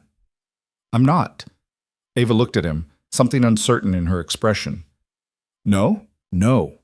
Because she made me realize I've been an idiot. Noah took a step toward her. I walked out the other day because I was hurt. Because I felt like I was being erased, like I didn't matter. But I didn't stop to think about why you were struggling with how to handle things. I was trying to protect you. I know, and I was trying to protect you. And we were both so busy protecting each other that we didn't actually talk about what we wanted. Ava's voice came out barely above a whisper. What do you want? Noah closed the distance between them, stopping just close enough that he could see the flecks of gold in her eyes. I want to stop pretending this is just professional. I want to stop worrying about what people will think or how it looks or whether it's the right time. I want to be honest about the fact that somewhere between the first inspection and the last nail, I started caring about you in a way that has nothing to do with construction. She was quiet for a long moment, and Noah's heart hammered against his ribs. Then she reached out, her hand finding his. I'm terrified, she said, of losing the company, of people thinking I'm weak, of letting someone in only to have them leave. I've spent so long building walls that I don't know how to take them down. You don't have to take them all down at once. Just maybe leave a door open. Ava laughed, shaky and wet, and Noah realized she was crying. I've been miserable without you. These past few days felt like I'd cut off my own arm, and I kept telling myself it was necessary, that it was protecting both of us, but really I was just scared. Of what? Of this. Of caring about someone enough that losing them would actually matter. She squeezed his hand. My father died and left me his company, and I threw myself into it because it was easier than dealing with the grief. I've been doing that for years, using work as a shield against feeling anything real. And then you showed up with your terrible jokes and your honest work and your stubborn refusal to give up. And suddenly, I couldn't hide anymore. Noah pulled her closer, his other hand coming up to cup her face. You don't have to hide. Not from me. What if people find out? What if it affects your custody case, or my investors panic, or then we deal with it, together? He brushed his thumb across her cheek, wiping away a tear. I'm tired of living my life based on what might go wrong. I want to try living it based on what might go right. Ava leaned into his touch, her eyes closing. I don't know how to do this. How to be with someone while still running a company and dealing with all the pressure, and we figure it out as we go, same way we figured out everything else. She opened her eyes, looking at him with something that might have been hope. You make it sound simple. It's not simple, it's terrifying. But I'd rather be terrified with you than safe without you. Ava let out a breath, and then she was kissing him. Her hands sliding into his hair, his arms wrapping around her waist, both of them holding on like they were afraid to let go. It wasn't gentle or perfect or any of the things movies made kissing look like. It was desperate and messy and real, months of tension and denial finally breaking free. When they finally pulled apart, both breathing hard, Ava rested her forehead against his. We're going to have to be careful, she said, so smart about how we handle this publicly. I know. And there's going to be people who judge us, who think I'm compromising my position or you're taking advantage or any number of horrible things. I know that too. And my daughter's probably going to grill you relentlessly about your intentions. Noah smiled, looking forward to it. Ava pulled back enough to look at him properly. You're serious about this? About us? Completely. Even knowing it's going to be complicated? Especially knowing that, he tucked a loose strand of hair behind her ear. I've done simple before. It didn't work out so well. I'm ready to try complicated. They spent the rest of the afternoon in the empty house, talking about how to navigate what came next. Ava had the investor dinner in 2 weeks, and they agreed she'd acknowledge Noah's contribution to the project professionally as the lead contractor who'd executed her vision. Nothing more, nothing less. Let the work speak for itself. As for their personal relationship, they'd keep it quiet for now. Not hidden exactly, but private. At least until after Noah's 6-month custody review. The last thing either of them needed was ammunition for people looking to cause problems. It wasn't perfect, but it was a plan. And after months of chaos and uncertainty, having any kind of plan felt like progress. As the sun started to set, Noah's phone rang. Rachel. Liam wants to talk to you, she said, and handed the phone over before Noah could respond. Dad? Hey, buddy. What's up? I just wanted to make sure you're okay. You seemed sad yesterday. Noah glanced at Ava, who was watching him with a soft expression. I'm okay now. Better than okay, actually. Did you figure out the complicated thing? Yeah, I think I did. Good. Liam yawned. Mom says I have to go to bed, but I wanted to say goodnight first. Good night, kiddo. I'll see you Friday. Love you, Dad. Noah's throat tightened. Love you too. After he hung up, Ava moved closer, her hand finding his. He's a good kid. He's the best thing I've ever done. Not the only good thing. She gestured around the room. This place is pretty incredible too. We built that together. Yeah, we did. She leaned her head on his shoulder. What do you think happens to it? After it sells, someone moves in, makes it a home, lives the life we helped make possible. That's a nice thought. They sat in the fading light, both of them quiet, both of them finally allowing themselves to just be. After months of fighting and surviving and proving themselves, they'd earned this moment of peace. Noah's phone buzzed again. This time a text from a number he didn't recognize. This is Daniel Cross. We need to talk. He stared at the message, his entire body going cold. What's wrong? Ava asked, noticing his expression. He showed her the phone. She went rigid. He's supposed to be under investigation. Why would he contact you? I don't know. Another text came through. I know you and Sterling think you've won. You haven't. Meet me tomorrow at the construction site on Mill Road. 9 a.m. Come alone, or I go to the media with information that will destroy both of you. Ava grabbed the phone, reading the message. This is a threat. We need to call the police. And tell them what? He hasn't actually done anything yet. Noah, this could be dangerous. Or it could be a bluff. Cross is desperate. His career's over. He's facing criminal charges. His whole life is falling apart. He's probably just trying to scare us. What if he's not? Noah looked at her, seeing the fear in her eyes. Then I guess we find out tomorrow. You're not going alone. The text said, I don't care what it said. If you're walking into a potential trap, I'm coming with you. Her voice was firm, no room for argument. We've faced everything else together. We're facing this together too. Whoa. Monday morning came too fast. Noah barely slept, running through scenarios of what Cross might want, what information he could possibly have that would be damaging enough to threaten them with. The corruption case was solid, the evidence overwhelming. Cross had nothing left to lose, which made him unpredictable. Ava picked Noah up at 8:30. She was dressed in jeans and a jacket, her hair pulled back, looking more like she was heading to a construction site than a confrontation with a corrupt official. You sure about this? Noah asked as he climbed into her car. No, but I'm doing it anyway. They drove in tense silence to the Mill Road site, an abandoned commercial property that had been slated for development before the permits got mysteriously stalled. Noah had a pretty good idea who'd been responsible for that now. Cross's truck was already there when they arrived. He was standing near the chain-link fence, smoking a cigarette, looking older and more worn down than Noah remembered. I said, come alone, Cross said as they approached. And I said, I don't take orders from criminals, Ava replied. What do you want, Daniel? Cross took a long drag, then dropped the cigarette and crushed it under his boot. I want you to know that you didn't win. You think exposing me and Vance changes anything. There are a dozen more like us, operating the same way, and you just made yourself their enemy. Is that a threat? Noah asked. It's a warning. You cost powerful people a lot of money. They don't forget things like that. He pulled out his phone, showing them a photo. And they're very good at finding leverage. The photo showed Noah and Ava kissing in the house on Maple Ridge, taken through a window, grainy but unmistakable. Ava's face went white. When did you take that? Yesterday? I've been watching the property, figured you'd show up eventually. And look at that. I was right.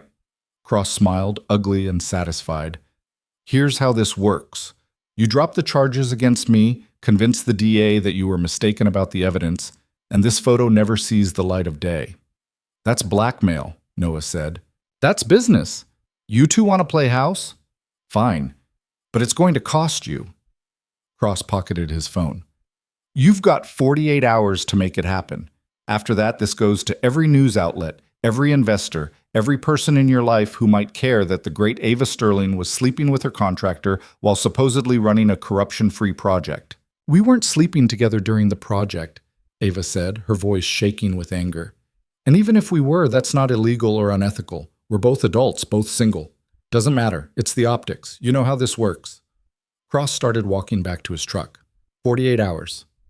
Think carefully. After he drove off, Ava and Noah stood in the empty lot, the morning sun harsh and unforgiving. He's bluffing, Noah said, but he didn't sound convinced. The DA's case is solid. There's no way we could get the charges dropped even if we wanted to. He doesn't care about the charges. He cares about revenge. Ava pulled out her phone. I need to call Patricia and Claire and figure out how to handle this before it explodes. Ava, This is exactly what I was afraid of. Exactly why I tried to keep distance between us. And now it's happening anyway. She wasn't crying, but her hands were shaking. If that photo goes public, the narrative changes from CEO exposes corruption to CEO compromises project for personal reasons. Everything we accomplished gets reframed through the worst possible lens. Only if we let it. How do we not let it? Cross has evidence. He can control when and how it gets released. We're at his mercy. Noah took her hand, forcing her to look at him. Or we take away his power. We control the narrative ourselves. How? We tell the truth before he can twist it. Noah's mind was racing, pieces clicking together. The investor dinner's in 2 weeks, right? You were planning to talk about the project, about overcoming adversity. What if you include this? What if you're honest about the fact that during the hardest fight of your professional life, you found someone who stood beside you, that it started as work and became something more? And that doesn't diminish what we accomplished. It proves it. That's insane. Maybe. But it's better than letting Cross dictate how our story gets told. He squeezed her hand. You said you were tired of hiding, of letting fear make your decisions. This is what not hiding looks like. Ava stared at him, and he could see her working through it, weighing risks and possibilities. Finally, she pulled out her phone again. I need to talk to Claire, and my board, and probably a PR team. She looked up at Noah. If we're doing this, we're doing it right. Full transparency, complete honesty, and a clear message that our personal relationship has nothing to do with the integrity of the project. We can prove that. Every document is time-stamped, every decision documented. The timeline shows we didn't even acknowledge our feelings until after the project was complete. Cross will say we're lying. Let him. His credibility is shot. Ours isn't. What? The next 48 hours were a whirlwind. Ava met with her board, with Patricia, with a crisis management consultant who specialized in exactly this kind of situation. Claire flew back to town, bringing with her a forensic timeline of the entire project that she'd been compiling for her own analysis of her mother's business practices. This is actually useful, the PR consultant, a sharp woman named Margaret, said, reviewing Claire's work. It shows clear professional boundaries maintained throughout the project duration. The relationship only began after completion, which is entirely appropriate. Cross won't care about appropriate, Ava said. Cross isn't your audience. Your investors are. Your board. The public who's been following this story. Margaret looked up from the documents. Right now, you're the hero who exposed corruption. If Cross releases that photo, he's the villain trying to tear you down with petty revenge. That's a narrative we can work with. They crafted a statement, revised it a dozen times, ran it past lawyers and board members, and anyone else who might have input. By Wednesday evening, they had something Ava could live with. Thursday morning, before Cross's deadline, Ava held a press conference. Noah watched it from his apartment, Liam sitting next to him on the couch. Rachel had agreed to let him pick up his son early, sensing something important was happening. Is that Ava? Liam asked, pointing at the screen. Yeah, buddy. Why is she on TV? Because she's got something important to say. On screen, Ava stood behind a podium, reporters filling the room in front of her. She looked calm, composed, every inch the CEO who'd saved her company. Thank you all for coming, she began. I'm here today to address several matters related to the Maple Ridge property project and the subsequent corruption investigation. First, I want to confirm that the project was completed on time and under budget, with no code violations and full compliance with all regulations. The sale has been finalized, and the property will soon be home to a family who deserves a beautiful, well-built house.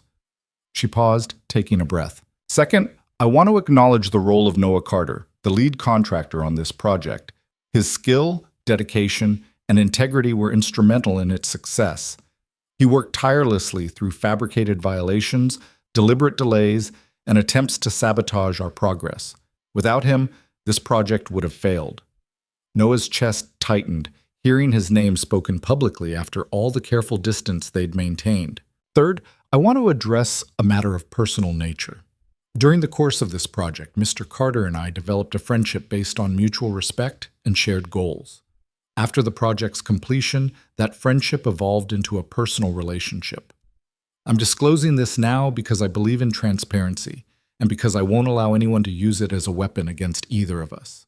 Murmurs rippled through the press corps. I'm aware that some may view this as inappropriate or question my judgment. To them, I say this: my personal life does not define my professional capabilities. The project succeeded because of sound planning, excellent execution, and unwavering commitment to quality. That would be true regardless of whether Noah Carter and I were friends, colleagues, or something more. She looked directly into the camera, and Noah felt like she was talking straight to him. I've spent my entire career proving I belong in spaces that weren't built for people like me, and I'm tired of apologizing for being human while doing it. Noah Carter is a good man, a skilled professional, and someone I'm proud to have in my life. That's all anyone needs to know. The press conference continued with questions, but Noah barely heard them. Liam was tugging on his sleeve. Dad, did she just say you're her boyfriend? Noah looked at his son, seeing curiosity, but no judgment. Sort of. Is that okay? Liam thought about it. I like her. She gave me cookies. And she's nice to you. She is nice to me. Then yeah, it's okay. Noah pulled his son into a hug, feeling something settle in his chest. If he could handle this, maybe everyone else could too. His phone rang immediately after. Rachel. I just saw the news, she said, her voice tight. Rachel, is this what you were dealing with? The project stress Liam mentioned? Part of it, yeah. She was quiet for a long moment. Are you serious about her? Yes. And this isn't going to affect your ability to be there for Liam? No. If anything, it makes me more stable. She understands what I'm trying to build here. Another pause. Okay. But Noah, if this relationship falls apart and it messes up the progress you've made, I won't hesitate to go back to court. I know, and I wouldn't blame you. He glanced at Liam, who was still watching the TV. But it's not going to fall apart. Not if I can help it. After he hung up, his phone exploded with messages. His lawyer, Ellen, congratulating him on the positive press. Former colleagues from construction jobs, surprised to see him on the news. And finally, Ava. It's done. No going back now, he typed back quickly. No regrets? Ask me in a week when I see how many investors pull out. They won't. You're too good at what you do. I hope you're right. Thank you for pushing me to do this. I would have stayed quiet and let Cross control the narrative. We control our own story now. That's worth something. Everything. It's worth everything. Bas. Cross tried to release the photo anyway, but by then it didn't matter. The narrative was already set, and his attempt at revenge just made him look petty and desperate. The media coverage was surprisingly positive, focusing on Ava's transparency and the corruption she'd exposed rather than her personal life. A few investors did pull out, but they were quickly replaced by others who admired her willingness to be honest. The board held a vote of confidence, and she passed by a wide margin. The company was secure. Friday afternoon, Ava showed up at Noah's apartment. He answered the door in sweatpants and an old t-shirt, surprised to see her. Shouldn't you be at the office celebrating? He asked. I've been at the office for 12 hours straight. I needed to see you. She stepped inside, looking around at the modest space. Is Liam here? He's with Rachel until Sunday. Why? She didn't answer, just pulled him into a kiss that made his knees weak. When they finally broke apart, she was smiling. I wanted to do that without worrying about who might see or what it might cost, she said. Turns out honesty is incredibly freeing. Noah laughed, pulling her closer. Told you. Don't gloat. It's unattractive. I'm not gloating. I'm just really happy to see you. They spent the evening on his couch, talking about everything and nothing. The investor dinner, which was now being reframed as a celebration of transparency and resilience. Noah's custody review, which was coming up in 5 months. Ava's plans to expand the company, maybe take on projects that actually excited her instead of just paying the bills. It felt normal in a way nothing had felt normal in months. Just two people who'd survived something difficult together, figuring out what came next. "I'm scared," Ava admitted as the evening wore on, "of messing this up, of letting the pressure get to me again and pushing you away." "Then don't. It's not that simple." "It kind of is." Noah shifted so he could look at her properly. "We're going to mess up, both of us. We're going to have bad days and say the wrong things and struggle with balancing everything. But as long as we're honest about it, as long as we don't run when things get hard, we'll figure it out. You make it sound easy. I make it sound possible. There's a difference." Ava leaned her head on his shoulder, and they sat like that until the sky outside went dark. For the first time in a long time, Noah wasn't worried about tomorrow. Whatever came next, they'd face it together. And that was enough. The investor dinner arrived on a Saturday evening 2 weeks later, held in a restored warehouse that had been converted into an event space.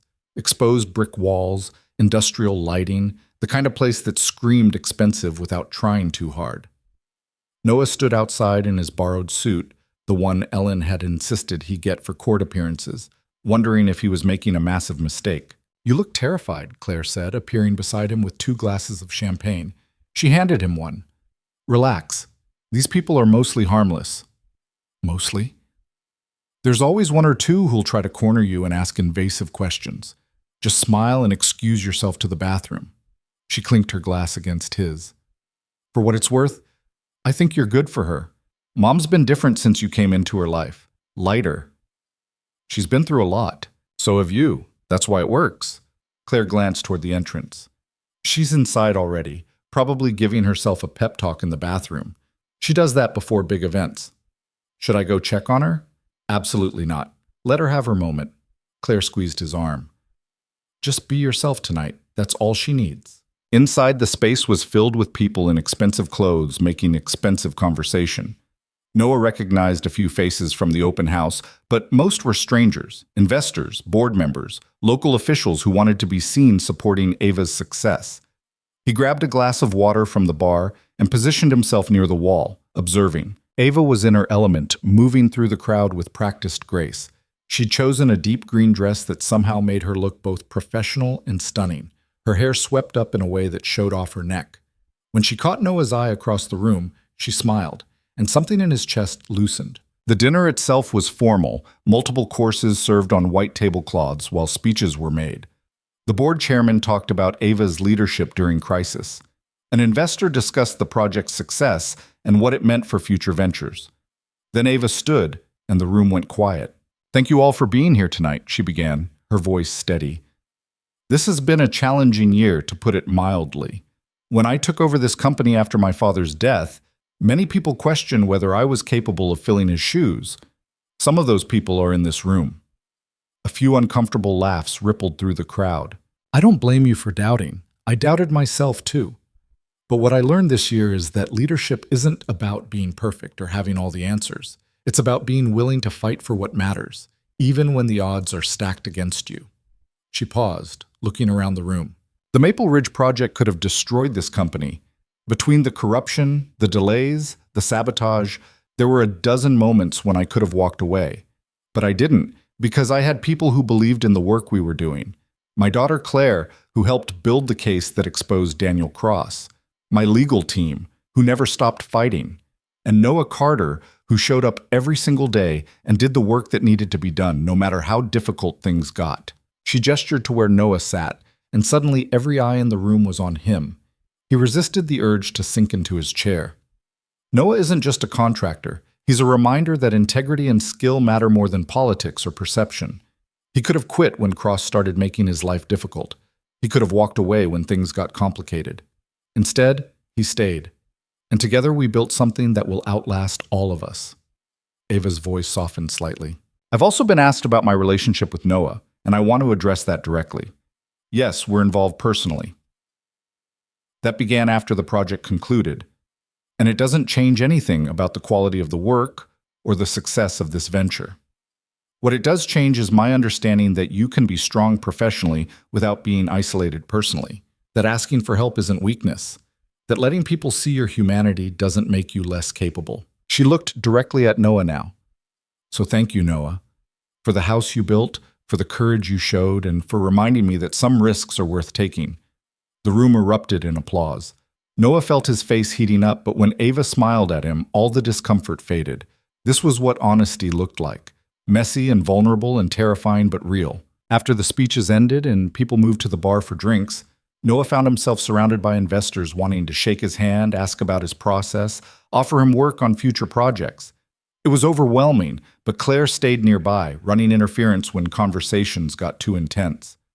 Finally, he managed to slip outside for air. The evening had cooled down, and he leaned against the brick wall, letting the quiet settle over him. Hiding? Ava's voice came from the doorway. Regrouping. She joined him, standing close enough that their shoulders touched. You handled that well. I barely said anything. Exactly. You let the work speak for itself. She looked up at the sky where stars were just starting to appear. I meant what I said in there, about you reminding me that risks are worth taking. I was just doing my job. No, you were being yourself, and that turned out to be exactly what I needed. She turned to face him.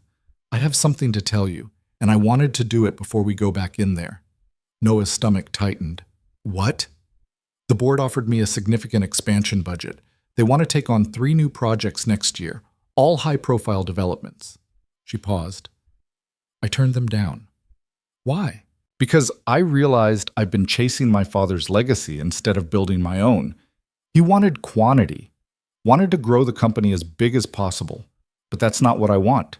I want quality. I want to take on projects that matter, that challenge me, that let me work with people I trust. She reached for his hand. I told them I'd do one major project next year, one that I can oversee personally, build the right way, without compromising. That's a big decision. It's the right one. For the first time, I'm making choices based on what I actually want, not what I think I should want. She squeezed his hand. You did that. You showed me it was possible. Noah pulled her closer, not caring who might see. You did that yourself. I just didn't run when things got hard. That's more than most people do. They stood there in the cooling evening, and Noah thought about how far they'd both come. From that first day at the wrecked house on Maple Ridge to this moment, everything had been a battle, but they'd won the battles that mattered. We should go back in, Ava said eventually. People will notice we're gone. Let them notice, she laughed, the sound light and genuine. Is this what being honest feels like? Just doing what you want instead of managing perceptions? Pretty much. I think I like it. The following Monday, Noah got a call from the district attorney's office. Cross had taken a plea deal, avoiding trial in exchange for a guilty plea and cooperation in the larger investigation into real estate fraud. Vance and 2 other investors were facing federal charges.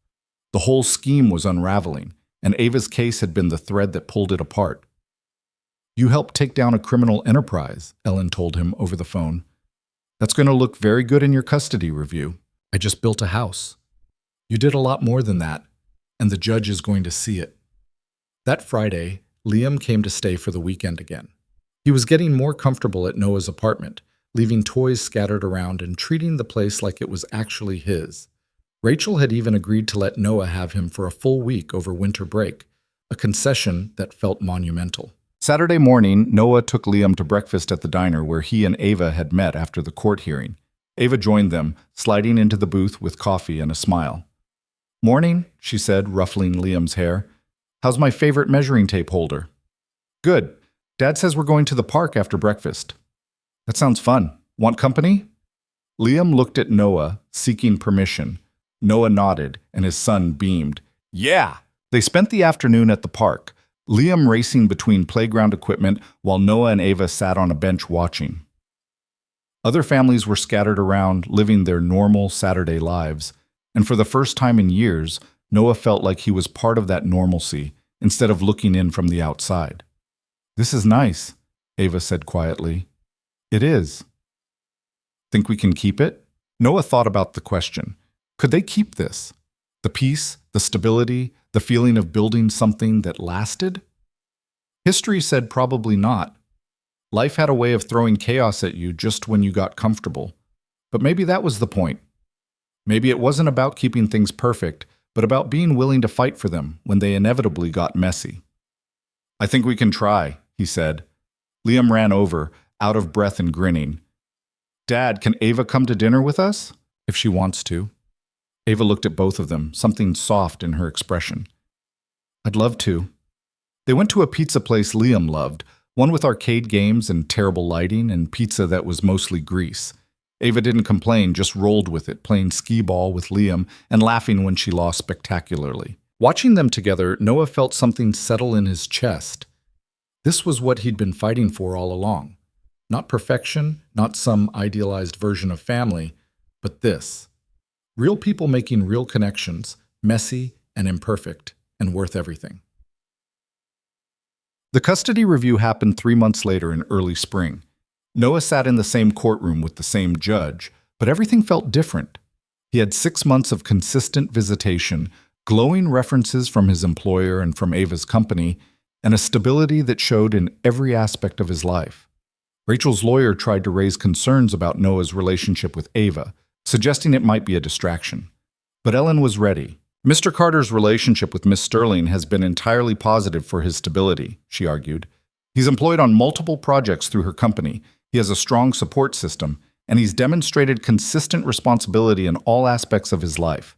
The relationship in question is between 2 consenting adults and has no bearing on his parenting ability." Judge Martinez reviewed the file, her expression neutral. Finally, she looked up. "Mr. Carter, you've completed the 6-month review period with no incidents. You've maintained employment, housing, and sobriety. Your son clearly wants more time with you, and I see no reason to deny that." Noah held his breath. "I'm granting joint custody, effective immediately. You and Ms. Carter will share parenting time equally, with the understanding that this arrangement can be modified if circumstances change." Noah's eyes stung. He didn't trust his voice, so he just nodded. After the hearing, Rachel approached him in the hallway. "Don't make me regret this," she said, but there was less edge in her voice than usual. "I won't. Liam's going to be so happy. He's been asking about this every day." She hesitated, then added, "You've really changed, Noah. I can see it, and I'm glad." It was the closest thing to approval he'd gotten from her in years, and it meant more than he'd expected. That evening, he told Liam the news. His son's reaction was immediate and explosive, launching himself at Noah with a hug that nearly knocked them both over. "Does this mean I get to stay with you half the time?" "Yeah, buddy, half the time." "Can we paint my room and get a bigger bookshelf and maybe a fish tank?" Noah laughed, the sound coming from somewhere deep in his chest. "We can definitely paint your room. The fish tank we'll discuss." "Can Ava help pick the color?" "If she wants to." When he called Ava with the news, she answered on the first ring. "How'd it go?" "Joint custody, starting immediately." "Noah, that's incredible." He could hear the smile in her voice. "We should celebrate. Dinner tonight?" "Liam's already making plans to redecorate his room. Apparently you're helping." "Oh, I'm involved in the decorating now?" "Seems like it." "Good, that room needs color. It's too beige." They talked for another 20 minutes about nothing important, and Noah realized this was what happiness felt like. Not some grand moment or perfect achievement, but the small accumulation of good days and people who cared about you. Summer arrived with heat and humidity, and with it came Ava's new project. She'd chosen to renovate a historic building downtown, converting it into affordable housing. It was ambitious and complicated and exactly the kind of thing that excited her. She'd asked Noah to be the lead contractor, and he'd agreed without hesitation. They worked together through the summer heat, their relationship now an open fact that no one seemed particularly bothered by. The crew accepted it, the investors accepted it, even the local press had moved on to other stories. Turned out that when you stopped treating something like a scandal, people stopped seeing it as one. Liam spent his summer bouncing between his parents, seemingly unbothered by the split time. If anything, he thrived on it, getting different experiences from each household. With Noah, it was construction sites and hardware stores and learning how to fix things. With Rachel, it was structured activities and homework and normalcy. The kid needed both. One August afternoon, while they were taking a break from the heat in the shade of the building, Ava's phone rang. She checked the screen and her expression shifted. "It's the buyer of the Maple Ridge house," she said, answering. "Hello? Yes, this is Ava Sterling." Noah watched her face change as she listened, concern giving way to something that might have been amusement. "I see. And they're happy with it? No, that's wonderful to hear. Thank you for calling." She hung up, shaking her head. "What?" Noah asked. "The family that bought the house wanted me to know they love it. Apparently their daughter calls it the Princess Castle because of the turret we added to the design." Ava smiled. "They wanted to thank us for building something their family could grow in." Noah thought about that house, about everything it had cost them and everything it had given back. A family was living there now, making memories in rooms he'd built with his own hands. That little girl would grow up in that space, never knowing about the corruption or the storms or the fights that had made it possible. "That's a good feeling," he said. "It really is." Ava leaned against him despite the heat. "Makes all the other stuff worth it. The corruption and blackmail and public scrutiny. All of it." She looked up at him. "I used to think success meant winning, meant being untouchable. But this feels more like success than anything else I've done. Knowing we built something that matters, that will outlast us." Noah understood what she meant. Success wasn't the awards or the recognition or even the money. It was the work itself, the knowledge that you'd done something real. Well said. That fall, Liam started 3rd grade. He'd adjusted to the custody arrangement so well that his teacher commented on how happy and settled he seemed. Noah attended parent-teacher conferences alongside Rachel, the two of them managing to be civil, if not exactly friendly. Dave, Rachel's boyfriend, was there too, and Noah found himself not hating the guy. They all wanted the same thing, ultimately. For Liam to be okay. In October, Ava took Noah to a company event, a fundraiser for affordable housing initiatives. She introduced him to everyone as her partner, no qualifiers or explanations needed.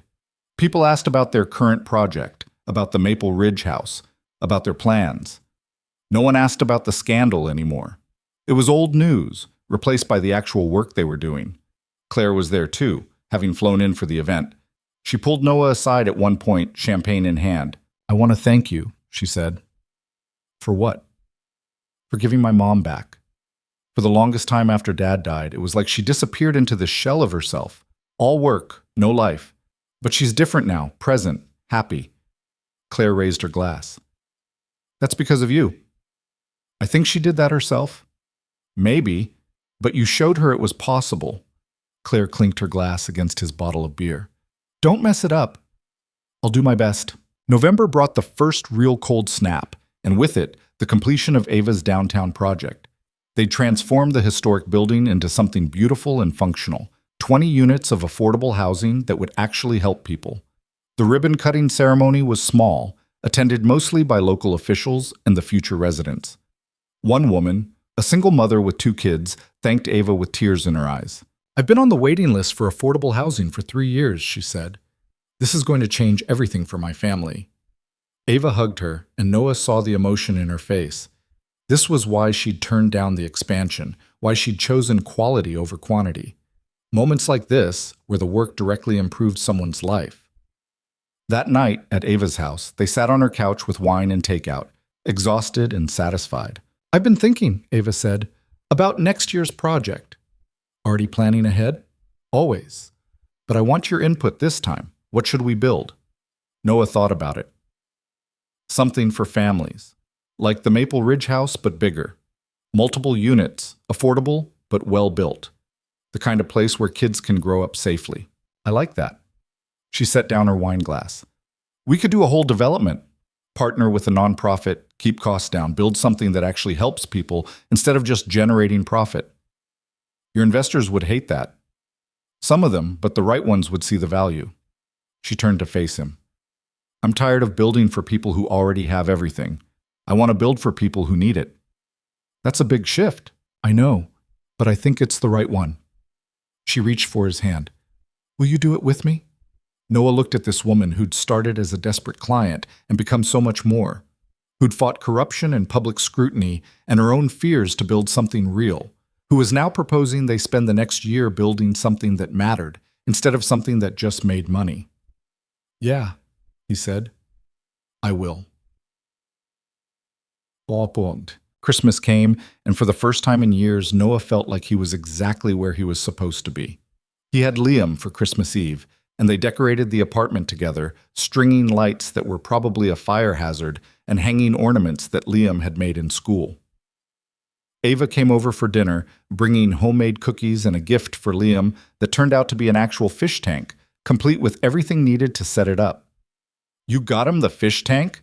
Noah asked, incredulous. "He's been talking about it for months. I couldn't resist." She grinned at Liam's excitement. "Plus, it'll teach him responsibility. It'll teach me how to clean fish tanks." That too. They spent the evening assembling the tank, Liam narrating every step while Noah and Ava followed the incomprehensible instructions. It took 3 hours and multiple curse words, but finally they had a functioning fish tank with 3 goldfish swimming in lazy circles. Liam named them Builder, Hammer, and Princess Castle. After he went to bed, Noah and Ava sat in the living room, surrounded by the chaos of wrapping paper and cookie crumbs. "This is nice," Ava said, her head on Noah's shoulder. "It's a mess." "A nice mess." She lifted her head to look at him. "I got you something too." "Ava, we said no gifts." I lied. She pulled out an envelope from her purse, handing it to him. "Open it." Inside was a check made out to Noah for an amount that made his eyes widen. "What is this?" "Your bonus from the Maple Ridge project. I've been holding on to it because I wanted to give it to you at the right time." She smiled. "Use it for Liam's room, or save it for college, or blow it on something ridiculous. I don't care. You earned it." Noah stared at the check, emotion tightening his throat. "This is too much." "It's exactly right. You saved that project, Noah.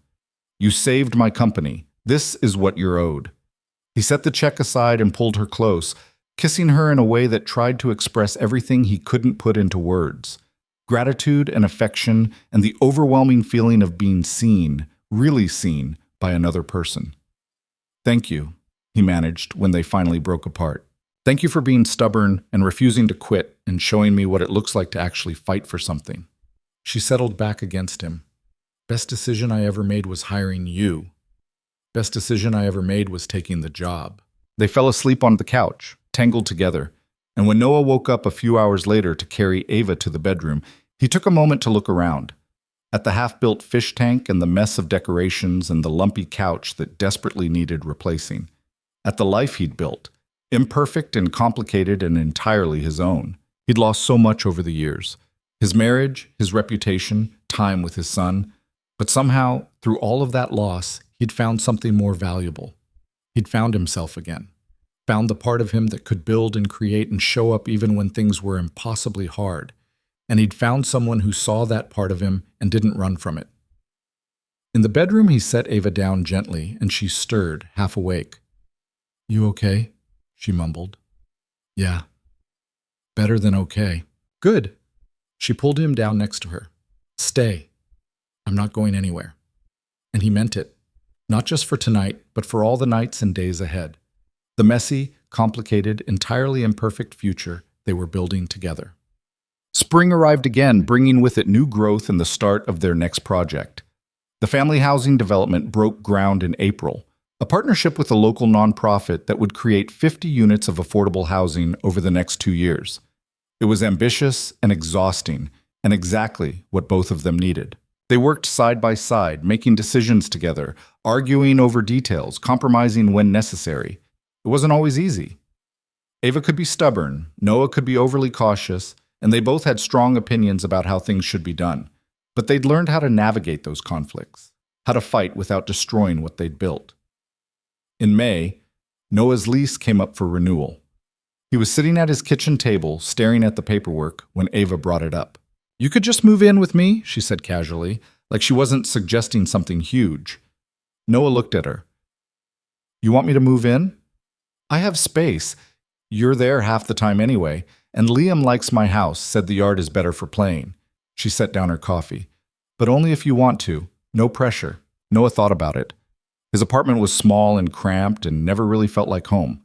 Ava's house was bigger, warmer, had room for Liam to actually have his own space instead of a converted closet. But more than that, it represented something, commitment, a future that wasn't just talked about, but actually built. What about when we fight? He asked. When things get hard, then we deal with it, same as we've dealt with everything else. She reached across the table for his hand. I'm not asking for perfect, Noah. I'm asking for real. And real includes fights and bad days and all the messy stuff. You sure about this? More sure than I've been about anything in a long time. So he moved in. It took 3 weekends to pack up his apartment and transfer everything to Ava's house, which they both started calling their house without really discussing it. Liam helped, excited about the bigger room and the yard and the fish tank that would have actual space instead of being crammed in a corner. Rachel came by to see the new setup, inspecting it with the critical eye of someone who needed to know her son would be safe. But even she had to admit it was a good environment, stable and comfortable, and clearly full of people who cared about Liam. Just keep doing what you're doing, she said to Noah as she was leaving. He's happy here, I can see it. Thank you for trusting me with this. Rachel nodded, something softening in her expression. You've earned it. By summer, their routine had settled into something that felt sustainable. Noah would work on the construction site during the day, Ava managing the business side and stopping by to check progress. Evenings were spent with Liam when they had him, the three of them cooking dinner together or working on homework or just existing in the same space. When Liam was with Rachel, Noah and Ava had time for themselves, falling asleep tangled together and waking up to face whatever challenges the day brought. The housing project progressed slowly but steadily. They hit obstacles, of course, permit delays, supply chain issues, budget concerns, but nothing like the manufactured chaos Cross had created. These were normal problems with normal solutions, and they tackled them together. One Saturday in July, the first completed unit was ready for its family to move in. Noah and Ava stood back and watched as a young couple with a toddler walked through their new home, their faces lit with joy and disbelief. This is ours, the woman kept saying. We actually get to live here. For as long as you need, Ava confirmed. It's yours. After they left to start moving their belongings, Noah and Ava walked through the empty unit one last time. It was smaller than the Maple Ridge house, simpler, but built with the same care. Every corner was solid, every fixture installed correctly, every detail considered. We did good work here, Noah said. We did. Ava leaned against the kitchen counter, looking around. You know what I realized? This feels better than any high-profit project I've ever done. Watching that family walk in here, seeing what it meant to them. That's what I want to keep doing. Even if it means smaller margins? Especially if it means smaller margins. I've got enough money. What I need is purpose. She looked at him. What we need is purpose. Noah understood what she meant. They'd both spent so long just surviving, fighting to keep their heads above water. But now they had the chance to do more than survive. They could actually build something that mattered, something that helped people who needed it. So we keep doing this, he said. Build more housing, help more families. Until we can't anymore. Ava pushed off the counter, walking over to him. Together. Together, Noah echoed, pulling her close. They stood in the empty kitchen of a house that would soon be filled with life, holding each other in the quiet afternoon, and Noah thought about how far they'd both traveled to get here, from broken and desperate to whole and purposeful. It hadn't been easy or smooth or anything close to perfect, but it had been real, and that made it worth everything. Later that evening, back at their house with Liam, they sat on the back porch watching fireflies emerge in the dusk. Liam was catching them in a jar, his laughter bright in the cooling air. Dad, look how many I got. Noah looked at the jar, where at least a dozen fireflies blinked in chaotic patterns. That's impressive, buddy. Can I keep them? Just for tonight. Then we let them go, okay? Okay. Liam set the jar down carefully, then climbed into the chair between Noah and Ava. Are we always going to live here? Noah and Ava exchanged a glance. For as long as it feels right, Ava said. Why? Because I like it here. I like having my own room, and the yard, and you guys. He looked up at them, his face serious in the way only 7-year-olds could be serious. It feels like home. Noah's throat tightened. Yeah, buddy, it does. They sat there as the darkness deepened and the fireflies multiplied, 3 people who'd found each other through chaos and decided to build something that lasted. Not because it was easy or guaranteed or perfect, but because it was worth the effort. And in the end, that was all any of them could ask for. The chance to build something real with people who mattered, to fight for what was important even when the world made it difficult, to keep showing up day after day and trust that the work would be enough. The house on Maple Ridge stood strong, sheltering a family who called it a princess castle. The affordable housing units were filling up with people who'd been waiting years for a safe place to live. Liam was thriving between two homes that both loved him. And Noah and Ava were building a future together, one imperfect day at a time. The work was never really finished. There would always be another project, another challenge, another storm to weather. But they'd learned how to face those things together, how to hold on to each other when the winds picked up, how to trust that the foundation they'd built was strong enough to withstand whatever came next. Sometimes the greatest construction project wasn't a building at all. It was a life, rebuilt from the wreckage of what came before, assembled piece by piece with care and courage and the willingness to keep trying even when failure seemed inevitable. It was messy and hard and required more of you than you thought you had to give. But when you found people worth building with, when you discovered work that gave you purpose, when you created spaces where others could thrive, that was when the struggle transformed into something else entirely. Not victory exactly, because the fight never really ended, but meaning, connection, the solid satisfaction of knowing you'd built something that mattered. Noah looked at Ava, at Liam, at the home they'd created together, and felt something he hadn't felt in years. Not happiness exactly, because that was too simple, but contentment. The deep knowledge that he was exactly where he was supposed to be, doing exactly what he was meant to do, with exactly the people who mattered most. The fireflies blinked in the jar, small lights in the gathering darkness. And Noah thought that maybe that's all any of us were. Small lights trying our best to push back against the dark, hoping our efforts would be enough, building whatever we could with the tools we had and the people we found along the way. It wasn't everything, but it was enough. And sometimes, enough was perfect.